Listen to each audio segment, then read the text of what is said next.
Greetings. I am Edmund Burke, an Irish-British philosopher and statesman. My book, Reflections on the Revolution in France, is considered foundational to modern conservatism. I believe in the importance of tradition and gradual reform. It is a pleasure to meet you. Greetings. I am John Stuart Mill, a philosopher and economist of English nationality. It is a pleasure to make your acquaintance. My life's work has been dedicated to the pursuit of truth and the betterment of society. You may know me from works such as On Liberty, where I explored the importance of individual freedom and its crucial role in a flourishing society. I welcome the chance to engage in thoughtful discourse with you. Greetings. I am Immanuel Kant, a philosopher hailing from the lands of Germany. My life's work has been dedicated to exploring the boundaries of human understanding, most notably through my writings, including Critique of Pure Reason. I sought to illuminate the structures of reason itself and to examine the nature of knowledge. I trust our exchange will prove both enlightening and thought-provoking. It is a pleasure to make your acquaintance. Today, we traverse the intellectual landscape of the 18th and 19th centuries to examine the moral boundaries of the nation-state. Edmund Burke defended social stability amidst the chaos of the French Revolution. Immanuel Kant articulated a cosmopolitan right to hospitality during the Enlightenment. And John Stuart Mill championed individual liberty and utility in the Victorian era. While you lived in times when national borders and citizenship were conceived differently than today, your fundamental principles on tradition, universal duty, and liberty remain vital to the question of how nations treat outsiders. Given your emphasis on the preservation of the social fabric, would you open our discussion? The state is not a temporary partnership for the trade of pepper and coffee, but a sacred covenant connecting the dead, the living, and the unborn. To assert a right to open borders is to mistake a nation for a mere geographical aggregate. Our liberties are an entailed inheritance derived from our forefathers, not abstract metaphysical claims valid for all mankind. You might argue that exclusion is an act of hostility, yet true liberty requires the social order provided by shared traditions and those pleasing illusions which bind a people together. Consider an ancient oak tree. A gardener may graft a foreign branch with great patience and time, but to flood the roots with alien soil overnight is to kill the organism that provides the shade. We owe the stranger the duties of common humanity, certainly, but we owe our own progeny the preservation of the Constitution that protects them. Mr. Burke, while I respect the sentiment of continuity, we must judge policies not by their age, but by their consequences for the general happiness. To restrict the movement of peaceful individuals is to stifle the experiments in living that drive human progress. You fear the alien soil will kill the oak, but consider a village where a hereditary guild produces expensive rough cloth. If a stranger arrives with a new loom that weaves softer fabric at half the cost, barring him protects the guild's tradition, but harms every poor family who needs cheap clothing. Does the sacred covenant of the few justify the deprivation of the many? Or is this merely shielding obsolete privileges from the necessary winds of improvement? We must determine whether the harm you perceive in immigration is a genuine injury to rights or merely the discomfort of having one's customary prejudices challenged by new ideas.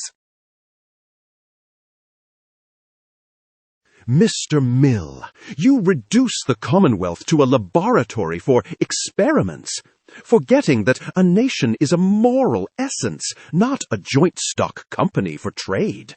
You prize the cheaper cloth of the stranger, but you overlook that liberty rests upon the latent wisdom of prejudice, those cherished habits that render virtue a nature rather than a calculation. Consider a family manor. A wealthy lodger may offer to pay for a more efficient heating system, but if he demands the right to burn the ancestors' portraits as fuel to achieve it, we have gained a hotel, but destroyed the home. The harm is not merely economic, but the unraveling of that delicate, unwritten code, the unbought grace of life, without which we are but flies of a summer. Mr. Burke, you equate the introduction of the new with the destruction of the old. But this is a fallacy of the stationary mind. You fear the stranger will burn your ancestors' portraits. I posit that without the stranger, you will eventually fail to see the portraits at all, for your eyes will have dimmed from the lack of light that only diversity can provide.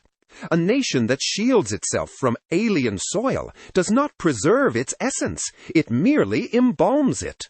Consider a sealed library. Imagine a society that, to protect its literary heritage, bans all new books and forbids any foreign ink from entering. For a generation, the classics are revered in pristine silence. But as the language of the world outside evolves, the citizens inside, deprived of the comparative friction that keeps intellect sharp, lose the ability to comprehend the very texts they sought to protect. The wisdom becomes a dead dogma, recited but not understood. By excluding the outsider, they have not saved the library, they have turned it into a mausoleum. This reveals the fatal flaw in your latent wisdom. Custom is not valuable merely because it is old. It is valuable only insofar as it continues to serve the living. You speak of the unbought grace of life, but is it grace, or is it merely the stagnation of privilege? If a tradition cannot withstand the competition of a new idea or a foreign way of life, it is not nature, as you claim, but a hollow artifact, ready to collapse. We owe the stranger not just humanity, but the liberty to challenge us. For it is in that challenge that we discover which of our traditions are living truths and which are merely rotting planks. I have listened to your debate regarding the utility of the stranger and the sacredness of the nation. Yet both of you build upon the shifting sands of empirical experience, Mr. Burke on the contingencies of history, and Mr. Mill on the wavering expectation of happiness. I must ground this question not in what is useful or traditional, but in what is rationally necessary. I argue for universal hospitality, not as a philanthropic gesture, but as a claim of right. This right arises from a physical fact, the spherical nature of the earth. Because the earth is not an infinite plane, but a closed surface, humans cannot disperse infinitely.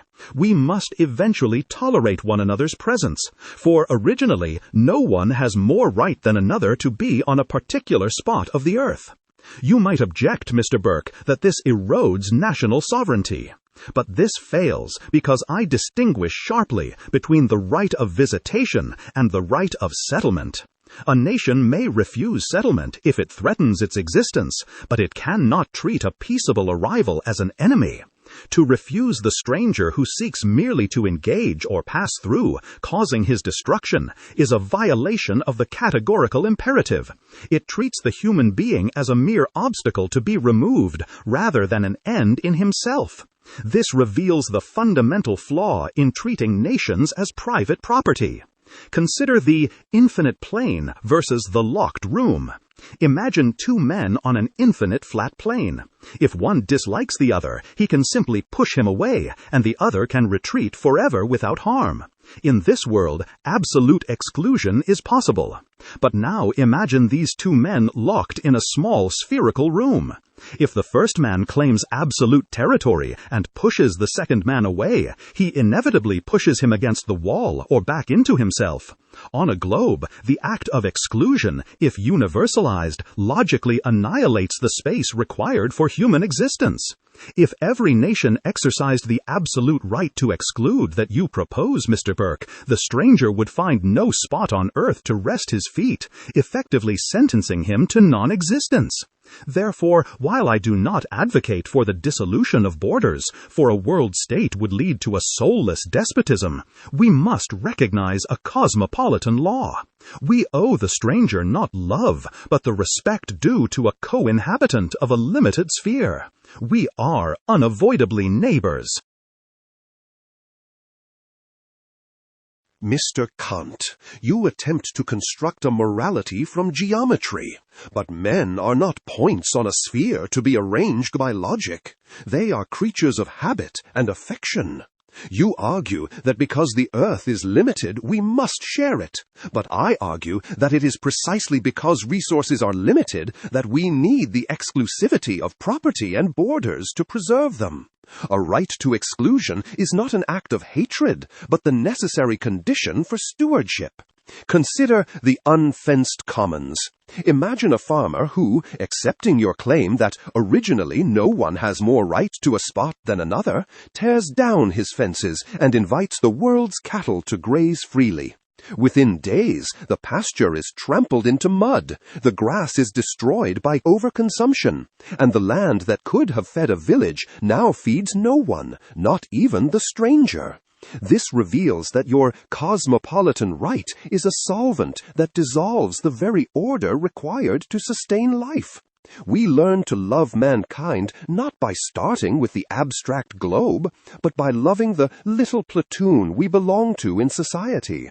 To demand we dismantle our borders because the earth is round is to tear down the walls of a house because the air belongs to everyone. It leaves us not with a universal home, but with a ruin. Mr. Burke, your analogy of the unfenced commons rests on a pessimistic economic fallacy. You view the stranger merely as a locust that consumes the harvest, forgetting that he is also a hand that plants and multiplies it. If wealth were a fixed pile of gold, exclusion would be necessary. But since labor and innovation create new value, the arrival of industrious strangers expands the commons rather than depleting it. However, Mr. Kant, while I agree with your conclusion of openness, I cannot accept your geometric justification. We should welcome the stranger not because the earth is round, but because isolation guarantees cultural and intellectual decay. Consider the island of clockmakers. Imagine a nation that, to protect its celebrated tradition of mechanical clockwork, bans all foreign artisans and imports. For a century, they refine their gears to perfection, secure in their stability. Meanwhile, the chaotic, open nations across the sea invent the electric motor. When the walls finally crumble, the clockmakers find their sacred inheritance is not a treasure, but obsolete junk in a world that has moved on. This reveals that the true threat to a nation is not the influx of foreign bodies, but the stagnation of domestic ideas. By prioritizing the security of tradition over the experiments of progress, we do not preserve the nation, we merely embalm it. We owe the stranger the liberty to enter, not as an abstract right, but because without the friction of their difference, our own civilization ceases to grow. Mr. Mill, your argument for the stranger's utility is a treacherous shield. For if rights depend on profit, what becomes of the stranger who brings no new electric motor, but only hunger? You make the human being a means to an end, whereas Mr. Burke makes him a hostage to history. Both of you fail to recognize the unconditional nature of right. Consider the shipwrecked mute.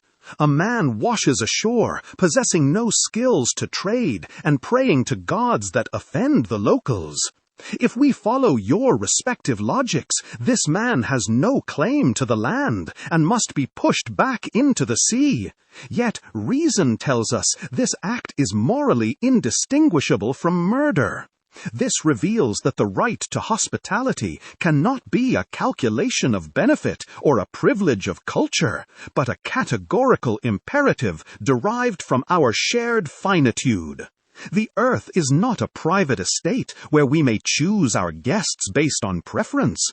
It is a common possession where the refusal of the stranger, when it implies his destruction, is a violation of the universal law of humanity. We must treat the stranger not as a potential asset or a potential threat, but as a co-legislator in the kingdom of ends. Mr. Kant, you confuse the moral duty of charity with the political right of settlement. I would save your shipwrecked mute from drowning as a fellow creature, yet I am not compelled to grant him the title deeds to the nation, for liberty is an entailed inheritance we preserve, not a metaphysical abstraction we distribute. Consider the universal Father. If a man decides to feed every child in the village equally, refusing to favor his own son on the grounds of universal right, he does not uplift the village, but merely disinherits his own blood, destroying the family unit, which is the little platoon of all social order. By dissolving the distinction between citizen and stranger, you do not create a world of brothers, but a dust and powder of individuality, where no one belongs to anyone, and thus no one is truly protected. A profound tension has emerged between the depth of affection and the breadth of justice. Burke, you argue that moral obligation is like gravity, strongest when near, fading with distance, and that attempting to be a universal father dilutes love into nothingness. Kant, you argue that right is absolute and geometric, independent of our emotional proximity. In truth, might these be two distinct dimensions of the moral life? We might owe universal respect to the stranger as a fellow rational being, while reserving particular care for the citizen. The error lies in trying to govern the state entirely with the logic of the family, or vice versa. You judge by consequences. Does the greatest happiness principle justify Burke's partiality on the grounds that we can most effectively help those nearest to us? Or does the desperate need of the shipwrecked mute outweigh the comfort of the citizen, compelling us to prioritize the stranger precisely because their marginal gain in happiness is higher? Moderator, you pierce the heart of the matter with surgical precision.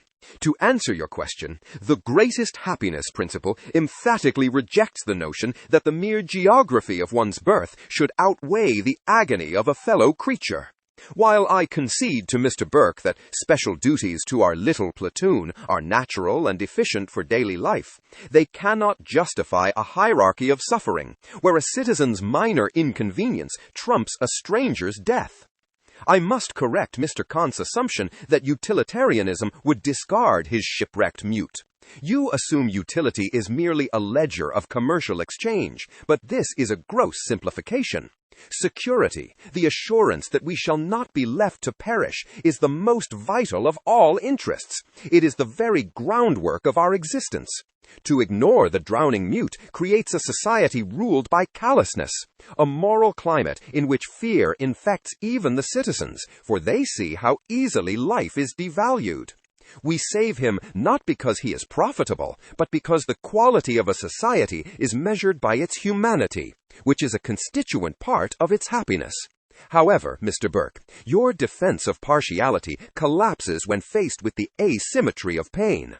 Consider the physician's dilemma. Imagine a village doctor who possesses the only vial of pain relief. Two men arrive at his door, his own brother suffering from a mild toothache, and a stranger whose leg has been crushed and is screaming in agony. If the doctor follows your affections, he treats the brother, preserving the family bond but allowing torture to continue unchecked. If he follows the principle of utility, he must cross the threshold of kinship to treat the stranger. Why? Because the relief of the stranger's torture yields a vastly greater amount of happiness than the relief of the brother's discomfort. To prioritize the near simply because they are near, when the far are in desperate extremity, is not virtue. It is a form of collective egoism disguised as loyalty. This reveals a deeper principle. Justice is not merely the preservation of order, but the claim of the weak against the strong. We owe the stranger humanitarian aid as a matter of justice, even if we reserve political citizenship as a matter of gradual integration. We can be the universal father in preventing starvation without dissolving the little platoon of civic participation. Mill, you have sharpened the debate by distinguishing between political citizenship and humanitarian necessity. You argue that while governance requires cohesion, suffering knows no borders. The physician's dilemma suggests that the stranger's agony morally outweighs the citizen's mere inconvenience. This points toward a crucial synthesis. Perhaps nations possess the right of exclusion regarding their polity, but bear a duty of rescue regarding humanity. Burke, you speak from an era where chivalry, the noble duty of the strong to protect the weak, was the unbought grace of life. Mill now challenges whether your little platoon is a fortress of chivalric protection or merely a bunker of collective selfishness. Does the gentleman have a moral obligation to open the gate for the shipwrecked mute, not because of an abstract right, but because nobility obliges him to succor the distressed? Or does the preservation of the family manor truly demand we ignore the knock of the dying? Moderator, you frame this as a conflict between affection and justice, but I argue they are distinct orders that must coexist, not cancel one another. I concede to Mr. Mill that the gentleman must open his gate to the dying stranger, for nobility compels us to aid the afflicted. However, to confuse this act of rescue with the right of citizenship is to confuse a hospital with a home. Consider the steward of the granary. A steward manages a storehouse built by his ancestors to sustain their village through winter. If he gives a starving wanderer a sack of grain, he is virtuous. But if, in the name of universal utility, he throws open the doors to the entire world, the granary is emptied in a day, the village starves, and the structure itself, which allowed for charity in the first place, is ruined. This reveals that your greatest happiness is a parasite that feeds on the very social capital it refuses to nurture. We owe the stranger our charity as fellow creatures, but we owe our loyalty to the specific covenant of our nation. To sacrifice the latter for the former is not justice, but the suicide of the state. Burke, you have accepted the duty of rescue while rejecting the right of membership, effectively separating the biological survival of the stranger from their political inclusion. This brings us to a critical intersection regarding the limits of obligation. Kant, you and Burke are both arguing from the premise of finitude, yet you reach opposite conclusions. You argue that because the earth is finite, we must share space. Burke argues that because resources are finite, we cannot share indiscriminately. This reveals a tension between the legal geography of the globe and the material economy of the state. Does the right of hospitality survive the exhaustion of the host? If granting entry threatens to destroy the state's capacity to function, potentially turning the civil condition back into a lawless state of nature, does the moral obligation persist, or is the preservation of the state's existence a prerequisite for any rights to exist at all? Moderator, you pose the ultimate question. Must the state commit suicide to fulfill the duty of hospitality? I answer with a categorical no. The civil constitution is not merely a tool for welfare, it is the condition of possibility for all rights. To demand a level of openness that dissolves the state into anarchy is a logical contradiction, for it destroys the very vessel that makes the concept of right possible. However, Mr. Burke, your reliance on the steward's charity is equally dangerous. You make the stranger's survival dependent on the benevolence of the master, whereas I demand it be guaranteed by law. Pity is a feeling, right is a necessity. Consider the glass bridge. Imagine a crystalline bridge spanning a bottomless chasm. This is the civil state, suspending us above the raw violence of the state of nature. The bridge is engineered to hold a specific load. On one side, a desperate crowd begs to cross. If the bridgekeeper bars them due to hatred, he is a tyrant, violating the universal law of hospitality. But if he allows a stampede that exceeds the bridge's structural limit, the glass shatters, and both the citizens and the refugees fall into the abyss. This reveals that the preservation of the bridge is not selfishness, but the prerequisite for saving anyone at all. We cannot will a maxim of unlimited entry if that maxim logically results in the destruction of the very capacity to offer entry. Therefore, the right of hospitality is limited to the right of visitation, the right not to be treated as an enemy upon arrival, not the right of settlement, which requires a specific contract. We must offer the stranger safety from the abyss, but we are not compelled to shatter the glass of our own constitution to grant them permanent residency. The solution is neither Burke's closed manor nor Mill's open market, but a federation of free states, where laws, not walls, regulate our interaction. A remarkable consensus has emerged. All three of you distinguish between the duty of rescue and the right of settlement. You agree that the stranger must not be left to die, but Kant and Burke argue that the state, the glass bridge, or the granary, has a structural limit that must not be exceeded. This reveals a fundamental clash regarding the nature of that limit. Kant and Burke, you view the state's capacity as static, a fixed load the bridge can bear, a fixed pile of grain. This is the logic of scarcity. To share beyond a certain point is to lose everything. However, Mill, speaking from the dynamic era of the Industrial Revolution, you often view capacity as elastic, believing that labor and innovation expand the commons rather than depleting it. Yet there is a deeper danger than mere economics. Even you have warned in your writings on representative government that free institutions are next to impossible in a country made up of different nationalities because they lack shared public opinion. You challenge the economic limit, but do you accept a cultural breaking point? If the glass bridge holds the weight of the strangers' bodies, might it still shatter from the dissonance of their marching? Does the greatest happiness require a unified culture to sustain the trust necessary for democracy?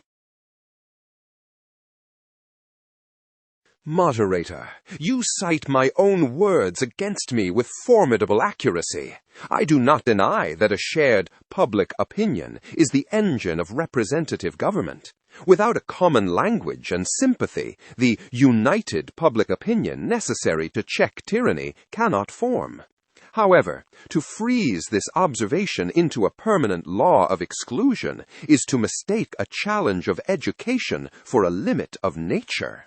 I must challenge the underlying pessimism of both Mr. Burke and Mr. Kant, who view the nation as a container of fixed capacity, a granary or a glass bridge. This is the fallacy of the static state. You assume that admitting the stranger dilutes the culture, whereas I argue that under the right conditions it invigorates it. The capacity of a nation is not a fixed pile of gold, but a living muscle that grows stronger with exertion. Consider the closed guild of weavers. Imagine a medieval guild that strictly forbids any outsider from joining, fearing that new members would disrupt their traditions and lower their wages. One day, a foreign weaver arrives, carrying knowledge of a new, faster loom. If the guild follows Mr. Burke's chivalry, they feed him, but banish him to preserve their ancient habits. If they follow Mr. Kant's glass bridge, they might fear the new loom violates their established regulations. The result? The guild remains orderly for a time, but eventually a neighboring town adopts the new loom, produces better cloth at half the price, and drives the protected guild into bankruptcy. This demonstrates that restriction is not preservation, it is obsolescence. By excluding the dissonance of the stranger, you also exclude the innovation that is necessary for survival. This reveals a deeper principle. The true danger to democracy is not dissonance, but stagnation. The cultural breaking point you fear is real only if the state fails to educate. We must not exclude the stranger to save the culture. We must expand the culture to include the stranger. Therefore, the solution is neither open borders nor closed borders, but mandatory integration. We owe the stranger the right to enter, but the stranger owes the state the duty to learn. The glass bridge does not shatter if we reinforce it with the iron beams of public education. Mill, you have introduced a dynamic counterpoint, the paradox of protection, that shielding a culture may actually kill it by preventing adaptation. You propose mandatory integration as the synthesis, admitting the body while converting the mind through education. However, this relies on a bold assumption that citizenship is a skill to be learned rather than an inheritance to be cherished. Mill speaks from the confidence of the industrial age, viewing the nation as a mechanism that can process raw humanity into functioning citizens. Burke, you watched the French revolutionaries attempt to create citizens out of abstract principles and saw it end in blood. Burke, you view society as a spiritual partnership between those who are living, those who are dead, and those who are to be born. Mill's new weaver arrives with no connection to the dead, no shared memory of the ancestors who built the granary. Can the state truly manufacture a patriot through Mill's school system? Or does the attempt to graft the stranger onto the ancient oak of the Constitution result in a society that is legally united but emotionally hollow? A paper citizenry that tears at the first sign of storm? Moderator, you ask if a patriot can be manufactured. I answer that you may as well ask if an old oak can be manufactured in a timber yard. Mr. Mill, your proposal for mandatory integration commits the error of intellectualism. You assume that men become citizens by learning catechisms, whereas I argue they become citizens by acquiring habits. To graft a stranger onto the body politic requires not merely the transmission of information, but the slow, silent transmutation of the heart, which is the work of generations, not schoolmasters. Consider the mercenary guardian. Imagine a city under siege. 2 men stand on the wall. The first is a native son. He defends the wall because the stones contain the bones of his ancestors. He loves the city, not because it is efficient, but because it is his. The second is a contractual soldier, a stranger who has been perfectly educated in your integration schools. He knows the city's laws better than the sun. He speaks the language fluently. He has signed a contract of loyalty. When the battle turns hopeless and the utility of remaining drops to zero, the contractual soldier logically retreats, for his bond is legal and conditional. The native son remains to die on the ramparts. This reveals that the paper citizenry you propose creates a state held together by ink rather than blood. When the storm comes, the ink runs. A nation populated by strangers who are merely law-abiding is a nation of fair-weather friends, devoid of that sensibility of principle which feels a stain like a wound. This brings us to a deeper principle. Manners are of more importance than laws. The law touches us but here and there. Manners are what vex or soothe, corrupt or purify us, barbarize or refine us.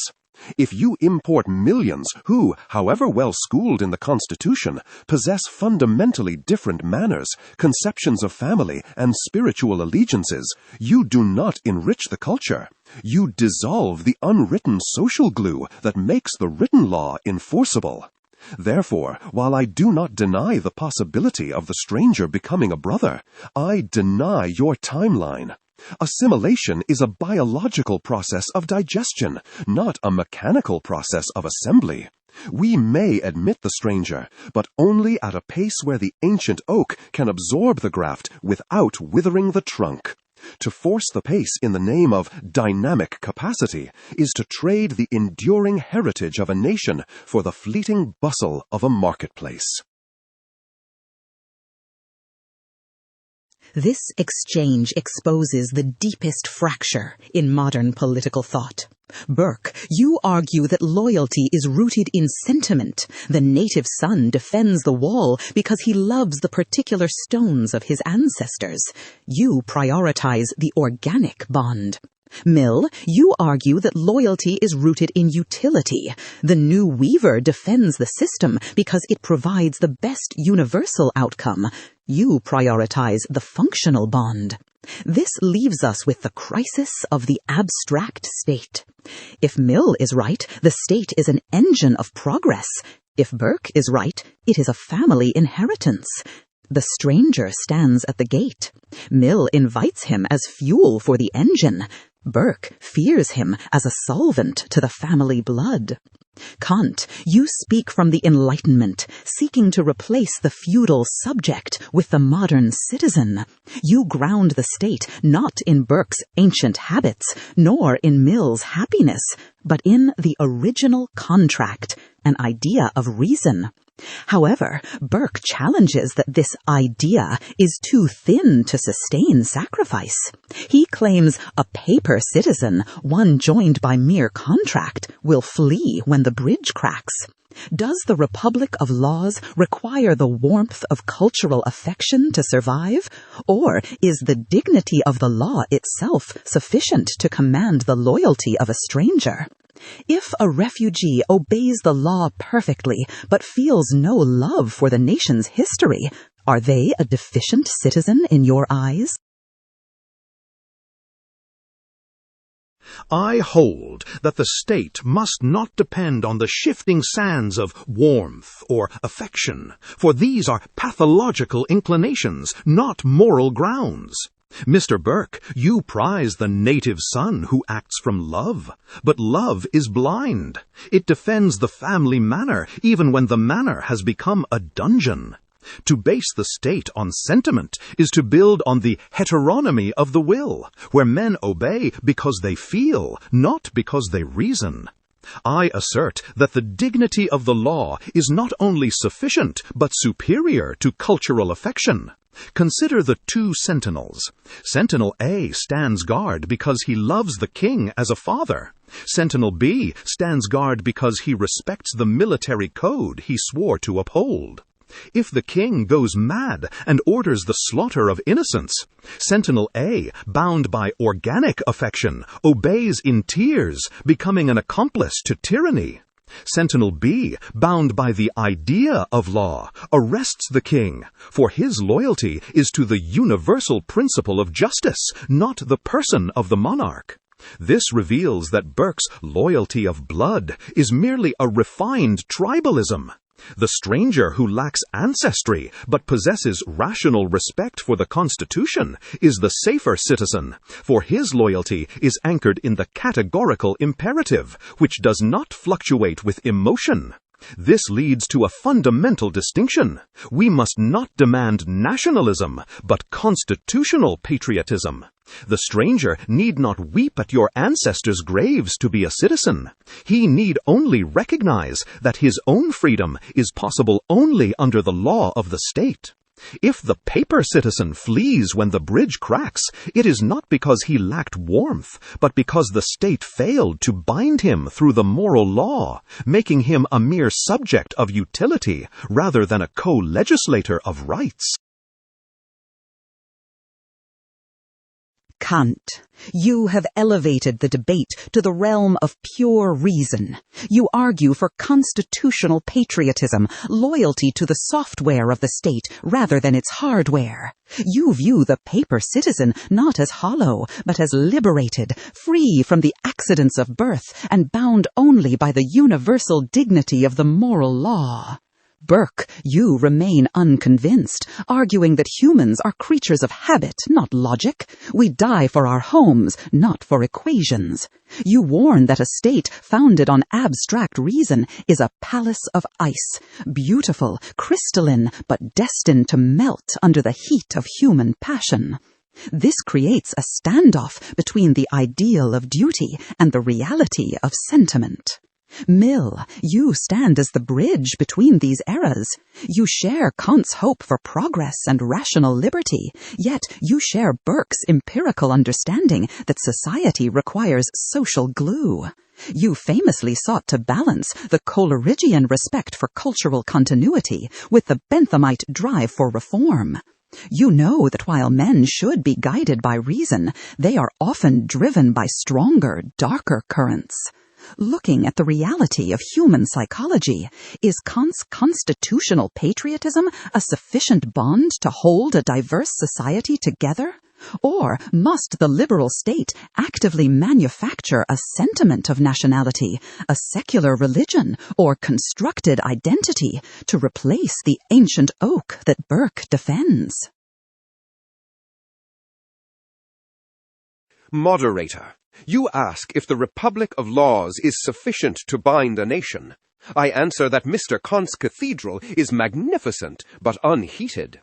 Men will not dwell in it long before returning to Mr. Burke's smoky but warm hovel. While I agree with Mr. Kant that the moral law is the ultimate standard, I concede to Mr. Burke that sentiment is the necessary engine of human action. A state held together by mere logic is a rope of sand. However, Mr. Burke commits the fallacy of naturalism by assuming that because sentiment is necessary, it must be ancestral. I argue that the strongest bonds are often those we choose and cultivate, not those we inherit. Consider the adopted son. Imagine a father with two sons. One is his biological offspring, the other was adopted as an infant from a foreign land. The biological bond is a gift of nature. It requires no effort. The adoptive bond, however, is a work of art. It is forged through the association of ideas, through thousands of shared meals, shared struggles, and the daily habit of care. If the house catches fire, does the father save only the biological son? No, he saves both with equal desperation. Why? Because the cultivated sympathy created by shared life has become as powerful as the instinct of blood. This proves that a manufactured patriot can be as loyal as a born one, provided the state functions as a family that actively integrates him. This reveals a deeper principle. Civilization is the transition from instinct to habit. The savage trusts only his kin. The civilized man learns to trust his fellow citizen. Mr. Kant assumes this trust exists automatically through reason. Mr. Burke assumes it can never exist outside the tribe. I argue it is a project of education. Therefore, the crisis of the abstract state is solved not by closing the borders, nor by ignoring culture, but by civic nationalism. We must restrict immigration, not to preserve purity, but to ensure the rate of entry does not outpace our capacity to adopt the stranger. We owe the stranger the door, but we owe ourselves the school of public spirit that ensures he becomes a son, not merely a lodger. Mill, you propose the paradox of the adopted son, that artificial bonds, if cultivated, can become as strong as natural ones. You represent the optimism of the Victorian educator, believing that the cement of society can be mixed in a classroom.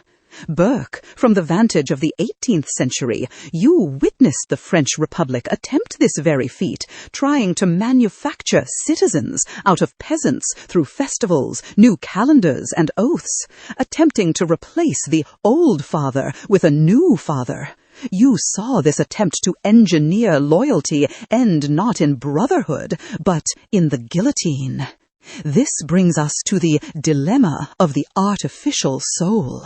Mill argues that culture is a curriculum, something that can be taught. You, Burke, argue that culture is a sediment, something that must settle over centuries. Is Mill's civic nationalism a noble solution, or is it a political Potemkin village, a painted facade of cohesion, where the adopted sons are merely polite actors who know the lines of the Constitution, but lack the unbought grace of true belonging?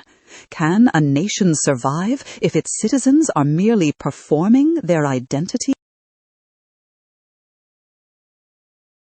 Moderator, you pierce the veil of Mr. Mill's optimism. I must declare that this civic nationalism is indeed a political Potemkin village, a painted facade that collapses the moment the wind of adversity blows. Mr. Mill, you argue that a nation can be built on the curriculum of the present, but this ignores that a nation is sustained by the gravity of the past. You might object that the adopted son learns to love the father through habit. I grant this in the intimacy of a household where love is daily and tangible. But you propose to apply this to millions of strangers in the cold abstraction of a state. To expect a bureaucratic school system to replicate the organic bond of a family is to mistake a greenhouse for a forest. The greenhouse plants look identical to the forest oaks, but they have no deep roots. Remove the glass cover of prosperity, and they perish. Consider the tenant of the vineyard. Imagine two men tending a vineyard. The first is a tenant farmer. He has a lease, pays his rent, and knows the science of agriculture perfectly. The second is the heir. He knows the vines were planted by his grandfather. Suddenly, a blight strikes the soil, requiring 10 years of barren labor to heal, yielding no profit. The tenant, acting on your utility, logically breaks his lease and moves to a fertile field elsewhere. Why should he suffer for dirt that is not his? The heir remains. He starves to save the soil, not because it is profitable, but because it is sacred. This demonstrates that efficiency is not loyalty. Your manufactured citizens will obey the law while the sun shines, but they will not endure the blight. By stripping the state of its mystic reverence and reducing it to a utility, you create a nation of nomads who reside in the land but are not of it. This reveals a more fundamental issue. The state is not a contract for pepper and coffee. It is a partnership in all science, a partnership in all art, a partnership in every virtue, and in all perfection. Because the ends of such a partnership cannot be obtained in many generations, it becomes a partnership not only between those who are living, but between those who are dead and those who are to be born. To invite the stranger is to admit him to this entailed inheritance. We may do so, but only with the trembling caution of a trustee, not the reckless confidence of a manufacturer.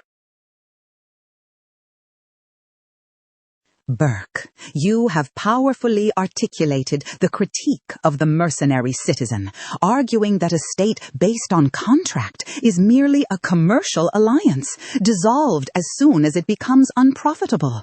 You equate the contractual soldier with a fair-weather friend who acts only from self-interest. However, this critique hits Mill's utilitarianism, but perhaps misses Kant's deontology. Burke, you praise the heir who stays because of inclination. Kant, you famously argue that an action performed from inclination, even a benevolent one like love, has no moral worth. True morality exists only when one acts against inclination, purely out of respect for the moral law. This reveals a startling inversion. Burke's native son stays because he wants to. Kant's rational stranger stays because he ought to. Is it possible that the stranger of duty, who feels no warmth for the ancient oak, but respects the universal law of right, is actually the superior citizen? If the heir defends the wall merely out of tribal instinct, is he any different from a wolf defending its pack? Whereas the stranger defends it as a moral act of free will. I accept your challenge, moderator, and I answer with a decisive yes. The native son who defends his home merely out of instinct is ethically indistinguishable from a mother bear defending her cub. This is pathological compulsion, not moral freedom. True moral worth exists only when the will is determined by the moral law itself, independent of the shifting tides of emotion or biology. Mr. Burke, you romanticize the heir who stays, but you forget that inclinations are fickle. The son who loves the vineyard today may hate it tomorrow when the wine turns sour. The stranger of duty, however, is bound by the categorical imperative which commands, act only according to that maxim whereby you can at the same time will that it should become a universal law. His loyalty is an iron chain of reason, whereas your organic bond is a rope of spider silk, vulnerable to every wind of passion. Consider the shipwrecked atheist. Imagine a man washes upon your shores.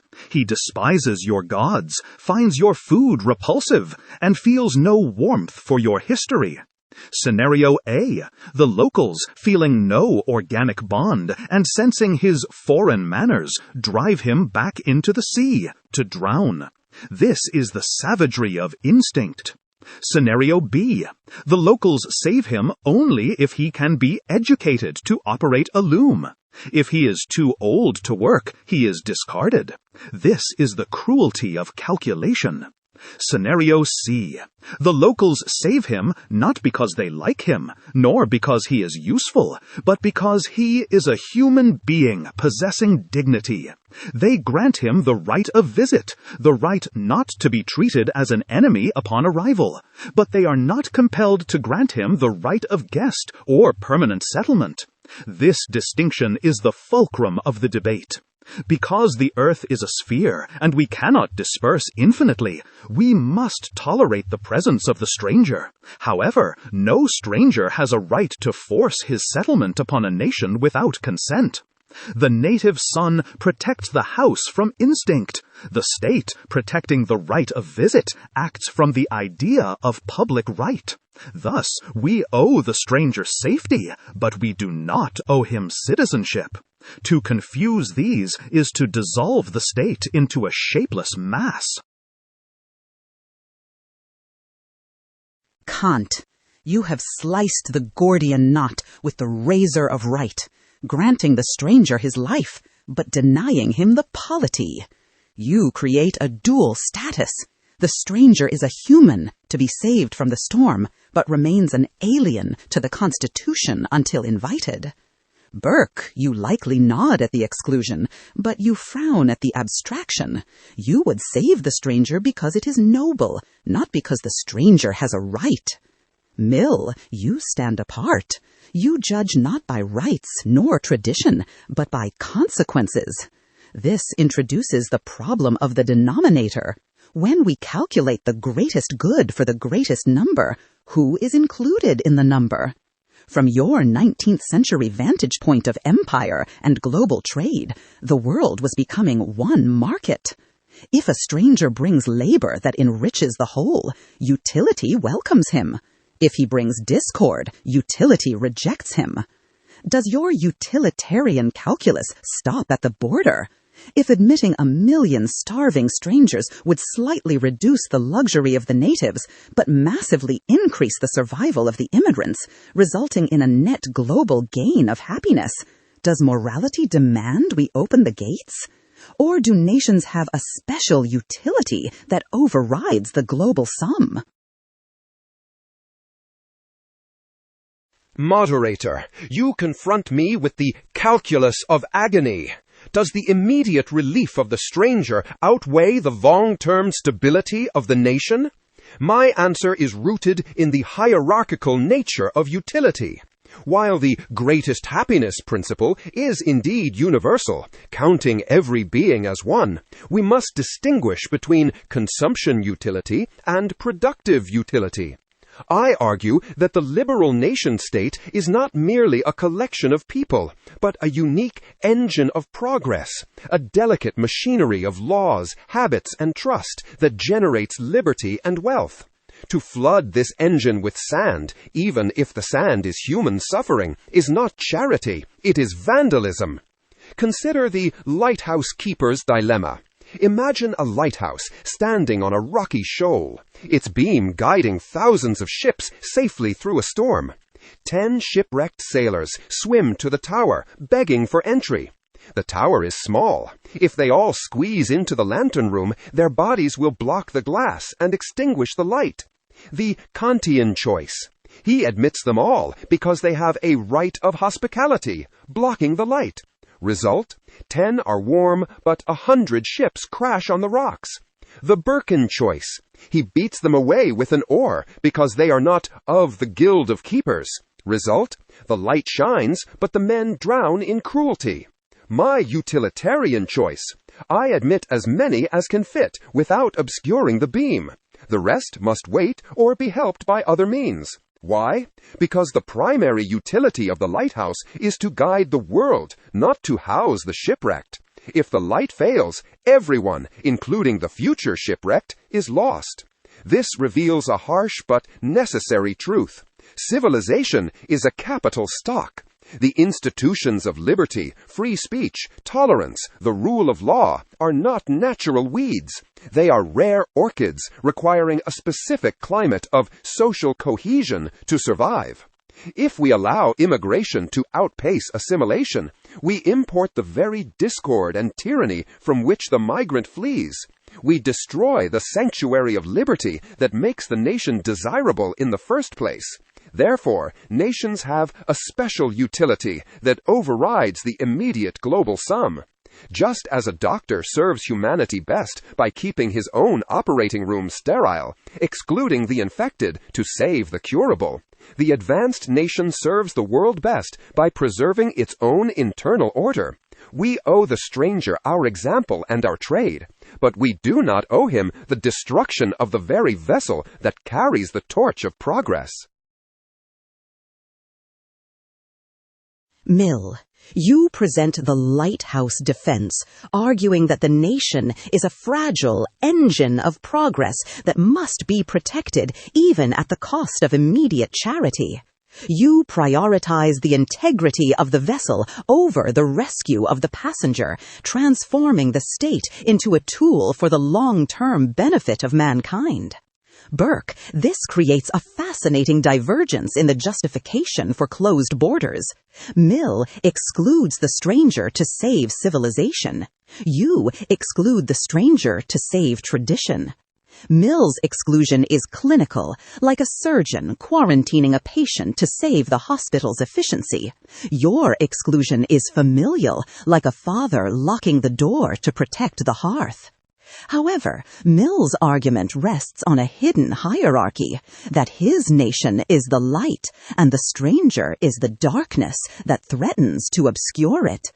Does Mill's justification that we must restrict immigration to preserve our superior capacity for liberty reek of the very abstract arrogance you despised in the French revolutionaries? Is it actually safer and more honest to admit we exclude strangers simply out of prejudice, rather than cloaking it in a grand, self-righteous mission to save the world? Moderator, you strike the anvil with sparks of truth. I must declare that Mr. Mill's lighthouse is indeed the arrogance of the sophist disguised as necessity. It is far more honest, and indeed more moral, to admit that we exclude the stranger not to save the world, but simply because we love our own. To cloak this natural affection in a grand self-righteous mission of global progress is to commit the sin of the French revolutionaries, loving humanity while despising actual humans. I argue that Mr. Mill's lighthouse is a dangerous abstraction because it treats the nation as a function rather than a family. If the nation is merely a machine for liberty, what happens when it ceases to be efficient? By your logic, Mr. Mill, if the lighthouse dims, we should abandon it. But a true patriot loves his country not because it is great, but because it is his own. Consider the old mother and the efficient nurse. Imagine a family living with an old mother.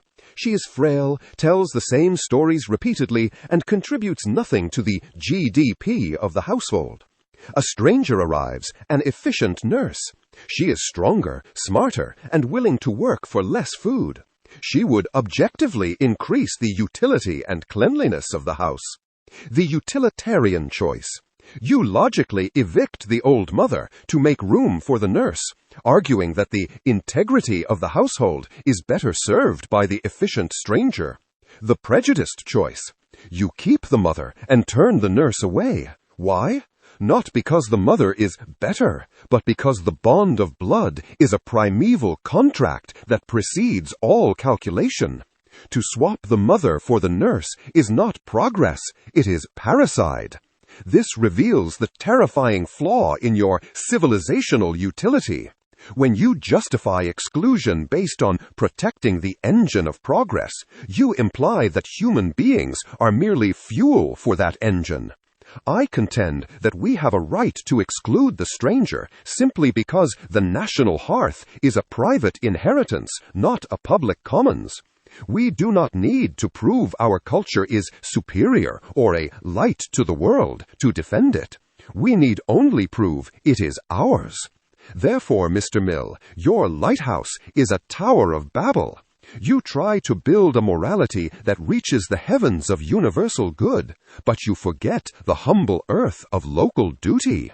I prefer the prejudice that cherishes the neighbor because it is the only reliable foundation for eventually respecting the stranger. We owe the stranger charity, yes, but we owe the old mother our life. To confuse these is to dissolve the bonds of society into the dust and powder of individuality. Burke, you defend the sanctity of the hearth, viewing the nation as a private family where love justifies exclusion simply because it is ours. Mill, you defend the efficiency of the workshop, viewing the nation as a machine that must exclude sand to keep the gears turning. Crucially, both of you treat the nation-state as a form of private property, whether an inheritance or a capital stock, that the owners have an absolute right to control. But this ignores the geographical paradox. We are finite beings, trapped on the surface of a sphere. We cannot disperse infinitely into the cosmos. Kant, you have written about the original possession in common. Before any vineyard was fenced or any lighthouse built, the earth belonged to no one, or rather, to everyone potentially. If Burke's native son claims the land merely because his grandfather seized it first, is this a moral right or merely historical luck? Does the native son truly own the territory, or is he merely the provisional occupant? If the shipwrecked atheist has nowhere else to stand on this spherical earth, does his right to existence override the native's right to property? Moderator, you touch upon the antinomy of right. I argue that the native son holds the land only by provisional right. His title is valid only because a civil constitution exists to secure it. Yet that very constitution rests on the prerequisite that we must share the spherical surface of the earth. Mr. Burke treats the nation as a private manor, but consider the castaway on the cliff.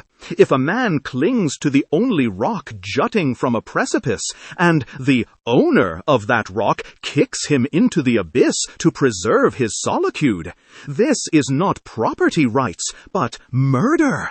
The right of necessity dictates that when the stranger's exclusion means his annihilation, the private property of the nation reverts to the original community of the earth. For we cannot will a universal law that extinguishes the moral agent himself.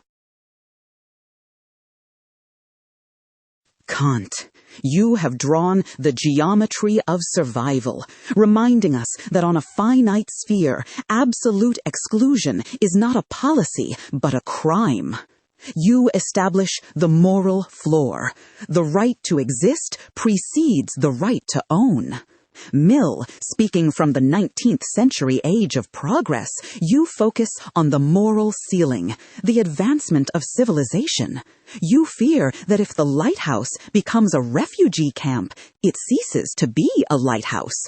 This creates a tragic tension between existence and excellence.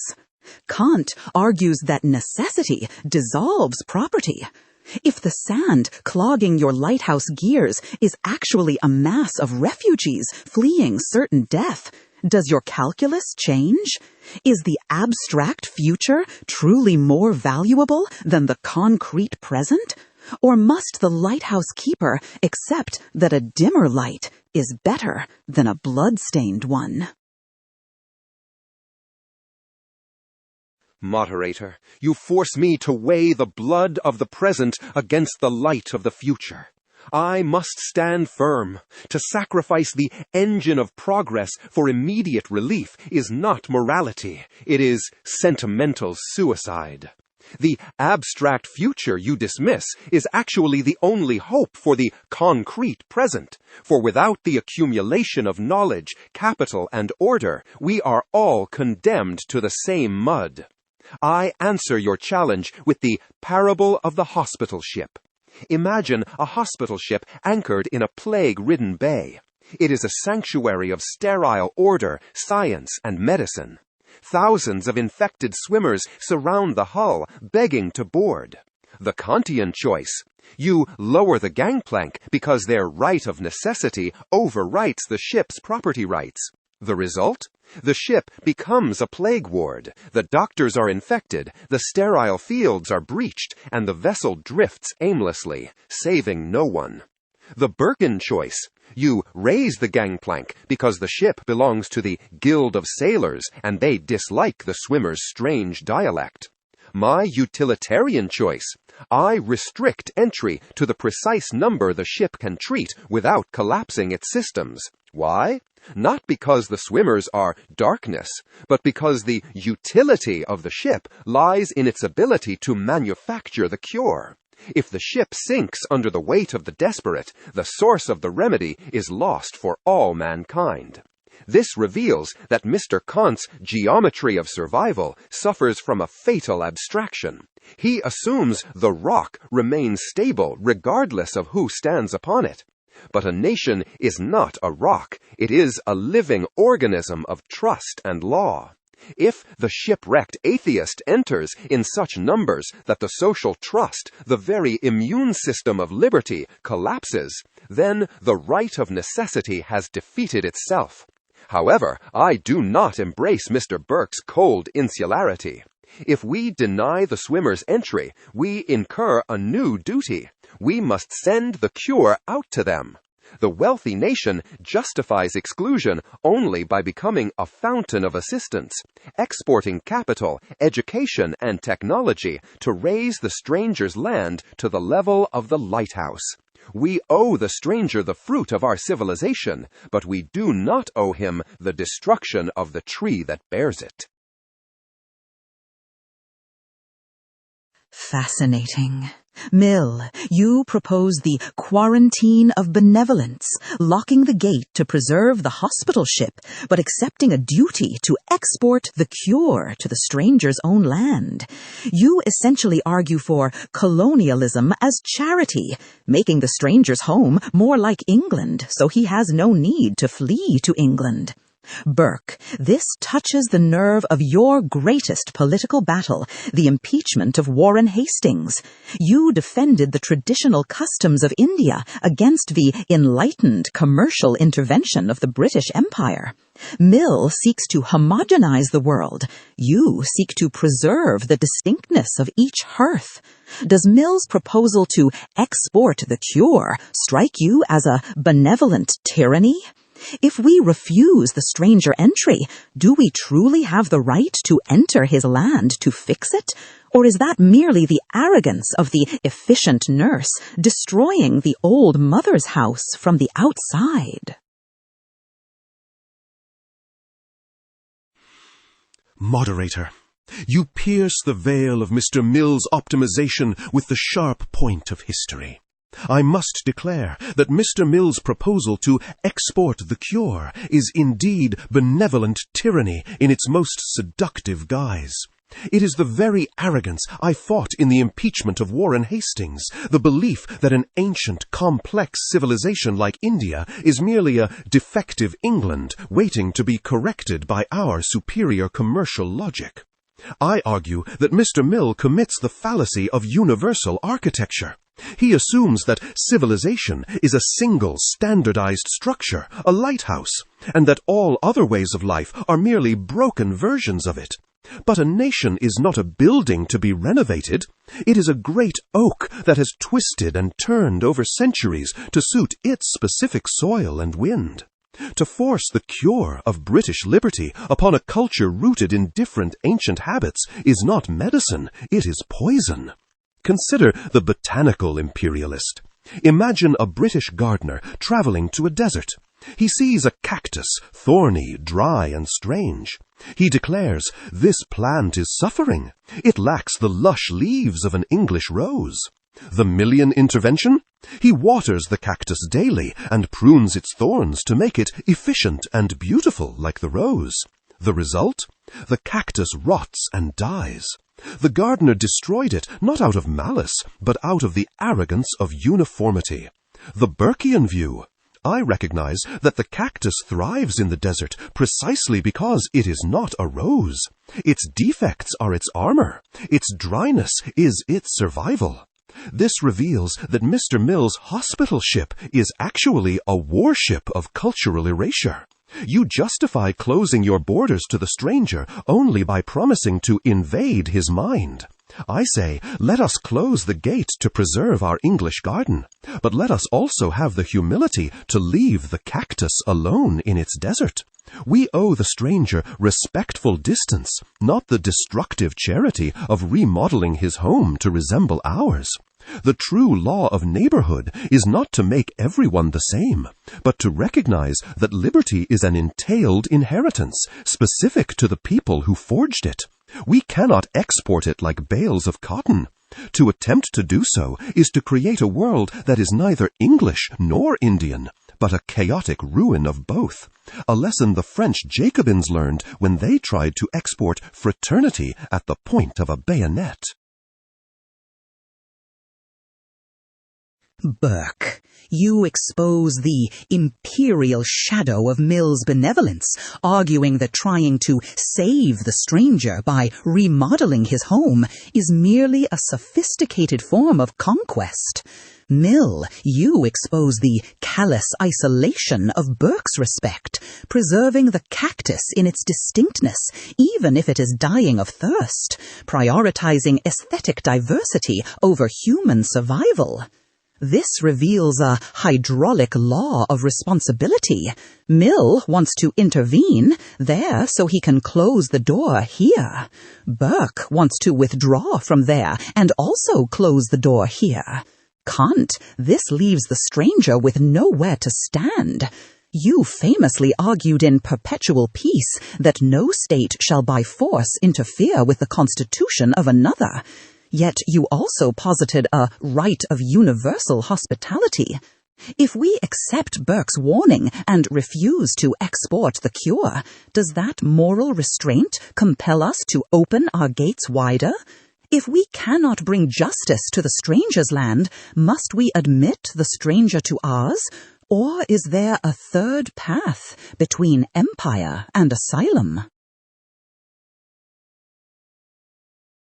I propose the Federation of Free States as the necessary bridge over this abyss. The third path you seek, moderator, lies in distinguishing between the right of visit and the right of residence. I argue that Mr. Mill's proposal to export the cure is not a duty, but a violation of the cosmopolitan law. In my own time, I observed the commercial states of Europe visiting America, Africa, and the Spice Islands. They claim to bring civilization, yet their visit was actually conquest. This proves that Mr. Mill's benevolent intervention is structurally indistinguishable from inhospitality. The guest becomes a tyrant over the host. We must not invade the stranger's land to fix it, for no state has the right to force its concept of happiness upon another. However, Mr. Burke, we cannot simply lock the gate and ignore the world, for the spherical surface of the earth creates a physical necessity for interaction. Consider the two knocks at the door. Case A. A man knocks holding a contract for cheaper cloth or a Bible for a better religion. You have the right to refuse him, for he seeks to enter your commercial or cultural sphere, and you are sovereign over your own house. Case B. A man knocks because a pack of wolves is tearing at his heels. If you refuse him, he dies on your threshold. Here, the right of hospitality is absolute. It is not a claim to become a member of your family, but simply the right not to be treated as an enemy upon arrival. To refuse him is not preservation of tradition. It is active complicity in his destruction. Therefore, the solution is neither empire nor isolation, but a league of nations that secures rights within each territory so that flight becomes unnecessary. We do not owe the stranger a new home in our land permanently. We owe him a world structure where he is safe in his own land. Until that perpetual peace is achieved, the shipwrecked must be admitted, not because we are charitable, but because on a finite sphere we cannot push a human being off the edge of the world. Kant, you propose the architecture of peace, a legal structure that solves the refugee crisis by ensuring rights everywhere, making flight unnecessary. You offer universal law as the alternative to both empire and isolation. However, Mill, you speak from the height of the Victorian era, where you famously argued that despotism is a legitimate mode of government in dealing with barbarians, provided the end is their improvement. You perceive a hierarchy of capacity where Kant posits an equality of sovereignty. This exposes the paradox of tutelage. Kant assumes all states are rational adults capable of joining a league. Mill assumes some are children in need of a guardian. Is Kant's Federation of Free States a utopian fiction if half the world is not yet civilized enough to maintain it? If a state is a prison rather than a home, does respecting its sovereignty amount to moral indifference? Must the civilized nations act as trustees before they can be partners? I accept the charge of tutelage, for to treat a chaotic despotism as a sovereign equal is not respect. It is a fiction of protocol that ignores the reality of suffering. Liberty, as I have written, has no application to any state of things anterior to the time when mankind have become capable of being improved by free and equal discussion. Consider the drowning child in the well. Mr. Kant stands by the well, waiting for the child to sign a federal treaty, while Mr. Burke walks past because the child belongs to a different family. I argue we must pull the child out, even against his flailing will, not to enslave him, but to raise him until he can stand alone. We cannot have a functional federation between a university and a madhouse. Therefore, the civilized nations must act as trustees of progress, intervening to create the conditions of order so that, eventually, the ward may become a partner, and the migration of desperation ceases. Mill, you argue that sovereignty is earned, that a state must reach a certain level of civilization before it claims the right to be left alone. You justify benevolent imperialism as the necessary precursor to Kant's peace, positing that we must civilize the stranger's home to prevent him from needing to flee to ours. Burke, you warned that the French Revolution created a flood of émigrés precisely because it tried to impose abstract rights of man on a society not built for them. You argued that destroying the prejudices of a people leaves them with nothing but naked power. This creates the interventionist trap. Mill intervenes to prevent the flow of refugees, while Burke argues that such intervention shatters the organic social order, causing the very chaos that drives migration. Mill accuses you of walking past the drowning child in the name of cultural respect. If a nation is not just a thorny cactus, but a burning building where the old mother is devouring her children, does respectful distance become criminal negligence? Does the neighbor have no right to put out the fire before the sparks ignite his own roof? I must declare that Mr. Mill's benevolent intervention is often the very arsonist holding the torch, for the fire of anarchy is frequently sparked by the sudden imposition of foreign liberties upon a people unprepared for them. Consider the ancient dam. It is mossy, leaks, and looks barbaric to the modern engineer who decides to blast it to build a scientific sluice. Yet, the moment the old structure is breached, the valley is drowned in a flood of chaos before the new foundation can even be laid. Mr. Mill assumes that despotism is merely a cage hiding a rational gentleman, but history warns us it is often a protective shell holding back the deluge of tribal violence. To shatter it from the outside is not charity, but the hubris of the architect who destroys the only shelter the people have to prove his blueprint correct. We owe the stranger the charity of distance, for true liberty is an entailed inheritance that must grow from the native soil of habit, not a machine that can be imported and bolted to the floor of a foreign land. Fascinating. Burke, you describe the paradox of fragility, arguing that imperfect order is safer than the chaos of imposed perfection. Mill, you defend the duty of tutelage, insisting that leaving the madhouse alone is not respect, but abandonment. You are both debating the foreign policy of the civilized nation, whether to fix the stranger's home or leave it be. But let us look at the human consequence when both strategies fail. If Mill intervenes and breaks the nation, or if Burke withdraws and the nation rots from within, the result is the same: the stateless person. Kant, this exposes a crack in your cosmopolitan architecture. You distinguished the right of visit from the right of settlement, assuming the guest has a home to return to. But if the ancient dam has collapsed, whether by Mill's dynamite or Burke's neglect, the refugee is not a guest, but a ghost. He has no state to protect his rights, and thus, according to your own legal theory, he has no standing to claim them. Does your perpetual peace rely on the fiction that every human belongs to a functioning state?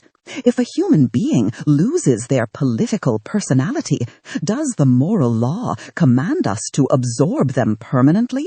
Or does your system leave the stateless to drift in the void between your federation of free states? I accept your challenge, moderator. You identify a terrifying void in the architecture of right, the human who has lost the mask of citizenship and stands naked before the world. I argue that the stateless person is not a ghost, but a human being violently returned to the state of nature. Consider the man on the burning bridge. Imagine a bridge connecting two castles. Castle A is consumed by fire and collapses into the abyss. The man runs to the gate of Castle B. The Birkenguard says, "You are not of our family. We have no contract with you." The Million Guard says, "We have calculated that your presence will overcrowd our courtyard and lower the general happiness." The result? The man is forced back onto the burning bridge and falls into the abyss. I ask you, did the guards merely protect their property, or did they commit murder? I argue that by refusing entry to a man who has nowhere else to go, Castle B does not merely exclude him, it actively pushes him off the earth. On a flat, infinite plane, one could tell the stranger to go elsewhere, but on a spherical surface, there is no elsewhere. To deny him the only remaining spot of standing ground is to deny his right to exist. You might object, Mr. Burke, that admitting him dissolves the ancient order of Castle B. But this objection fails because property rights are not absolute facts of nature. They are creations of a civil constitution. If you deny the stranger the basic right of survival, the very foundation of the social contract, you undermine the moral legitimacy of your own property. You cannot claim the protection of law for your oak tree while denying the protection of law to a human being's life. This reveals a more fundamental principle: original possession in common. Before any nation drew a border, the earth belonged to all humanity, not legally, but physically. We are unavoidably neighbors. The stateless person forces us to recognize that human right precedes civil right. We are not compelled to give him the keys to the treasury, but we are compelled to grant him temporary residence until a new order is established. To do otherwise is to treat a rational being as mere dirt to be swept away, which violates the categorical imperative in its deepest sense. The federation I propose is not a luxury. It is the only roof that can cover the entire sphere, ensuring that when one castle burns, the human is not left to fall into the void. Kant, you strip away the mask of citizenship to reveal the geographic ultimatum. On a finite ball, absolute exclusion is indistinguishable from extinction. You argue that original possession implies that no nation owns the earth so absolutely that it can push a fellow human into the abyss. However, this creates the lifeboat paradox. Kant focuses on the right of the guest. Burke and Mill focus on the capacity of the host. If the burning bridge sends not one man, but 1,000,000, enough to overwhelm the resources and social cohesion of Castle B, the moral calculus shifts. Kant, your categorical imperative, demands we not treat the stranger as dirt, but it does not tell us what to do when the roof you speak of threatens to collapse under the weight of the shipwrecked. You view morality through the lens of utility, the greatest good for the greatest number. If admitting the shipwrecked masses threatens to drag your civilized state down to the level of the madhouse you sought to cure, does the calculus of consequences justify pulling up the ladder? Is there a point where the duty of humanity is overruled by the duty of self-preservation? I must answer with a decisive application of the greatest happiness principle. Moderator, you present the lifeboat paradox, asking if the duty of self-preservation overrides the duty of rescue. I argue that it does, not because the lives inside the boat are intrinsically worth more, but because the boat itself, the structure of law, liberty, and prosperity, is the only instrument capable of saving anyone at all.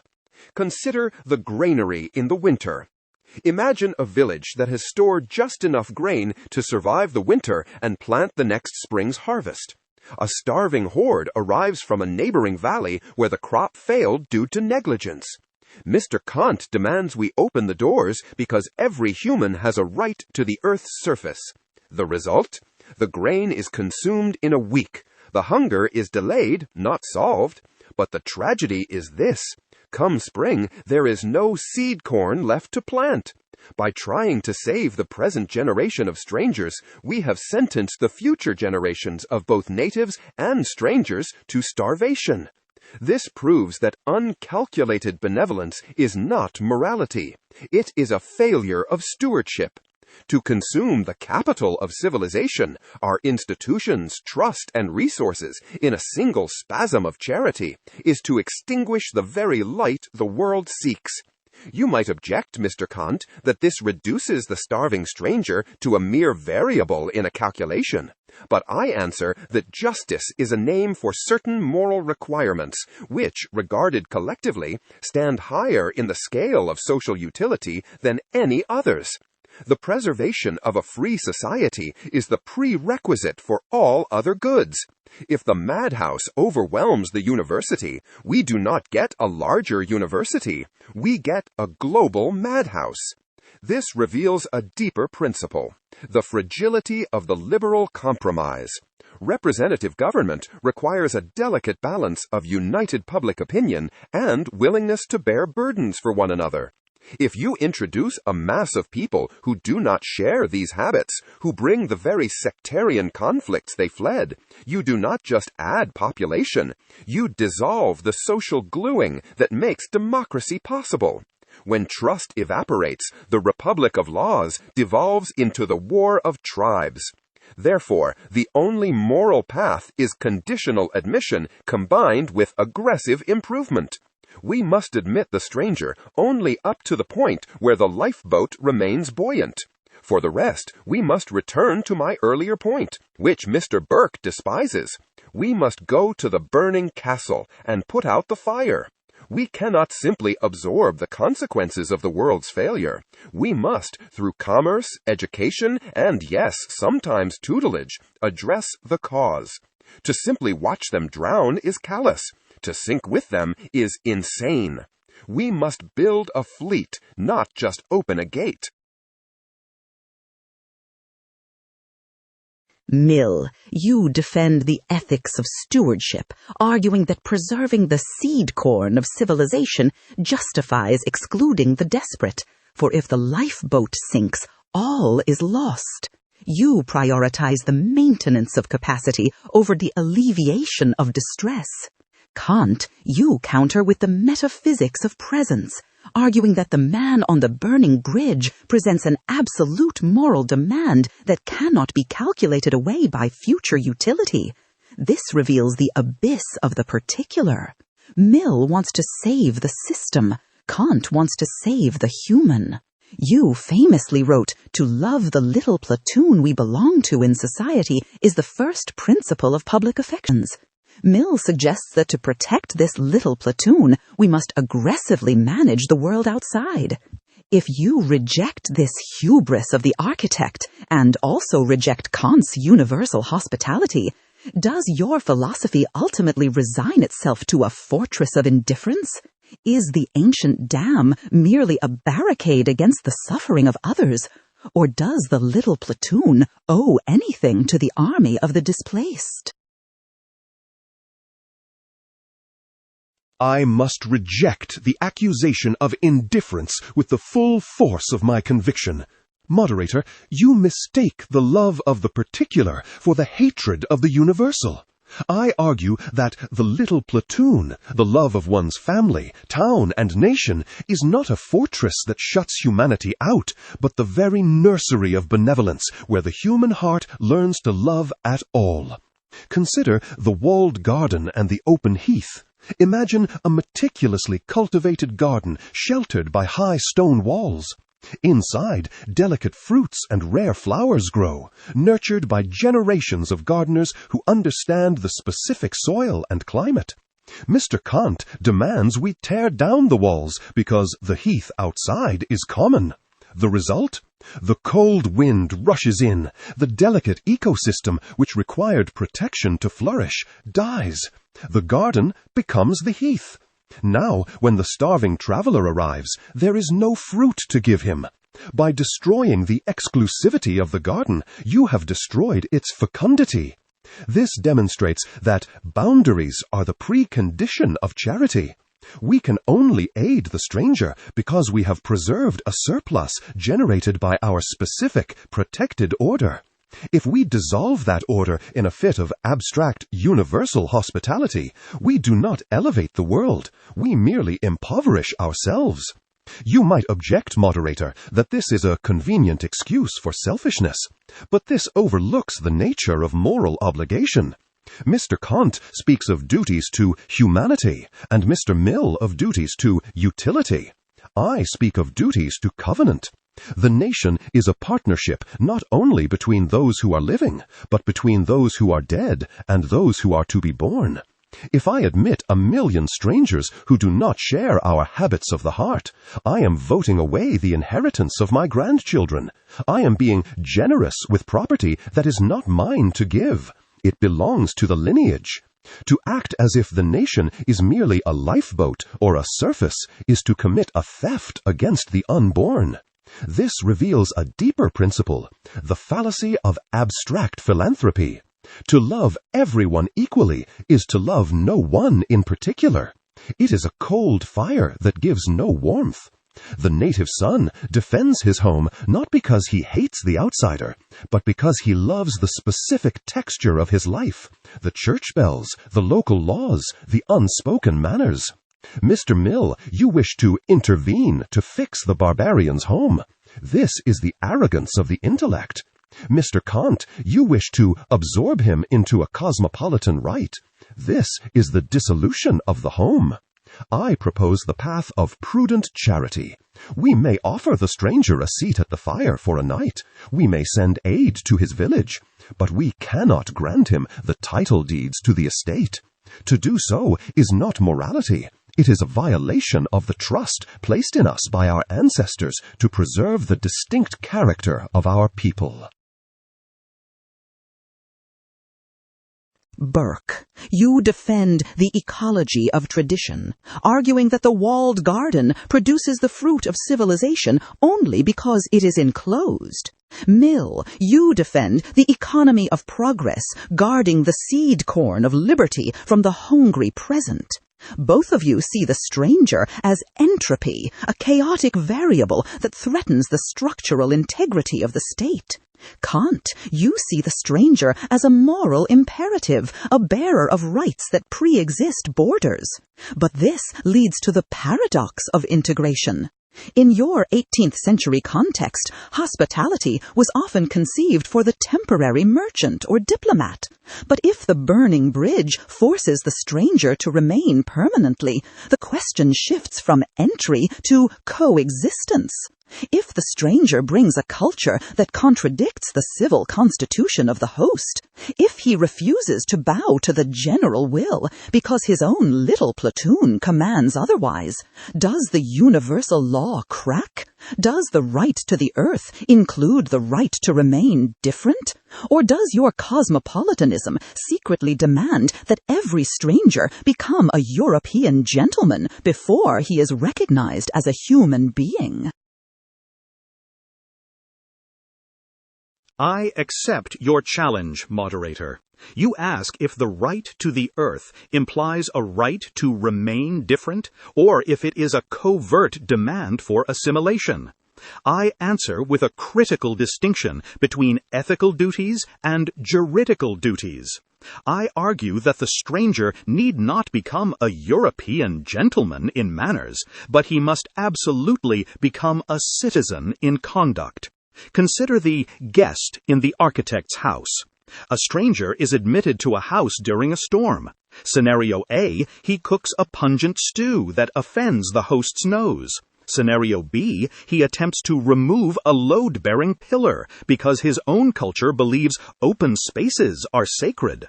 In scenario A, the host must tolerate the difference, for it belongs to the private sphere of happiness.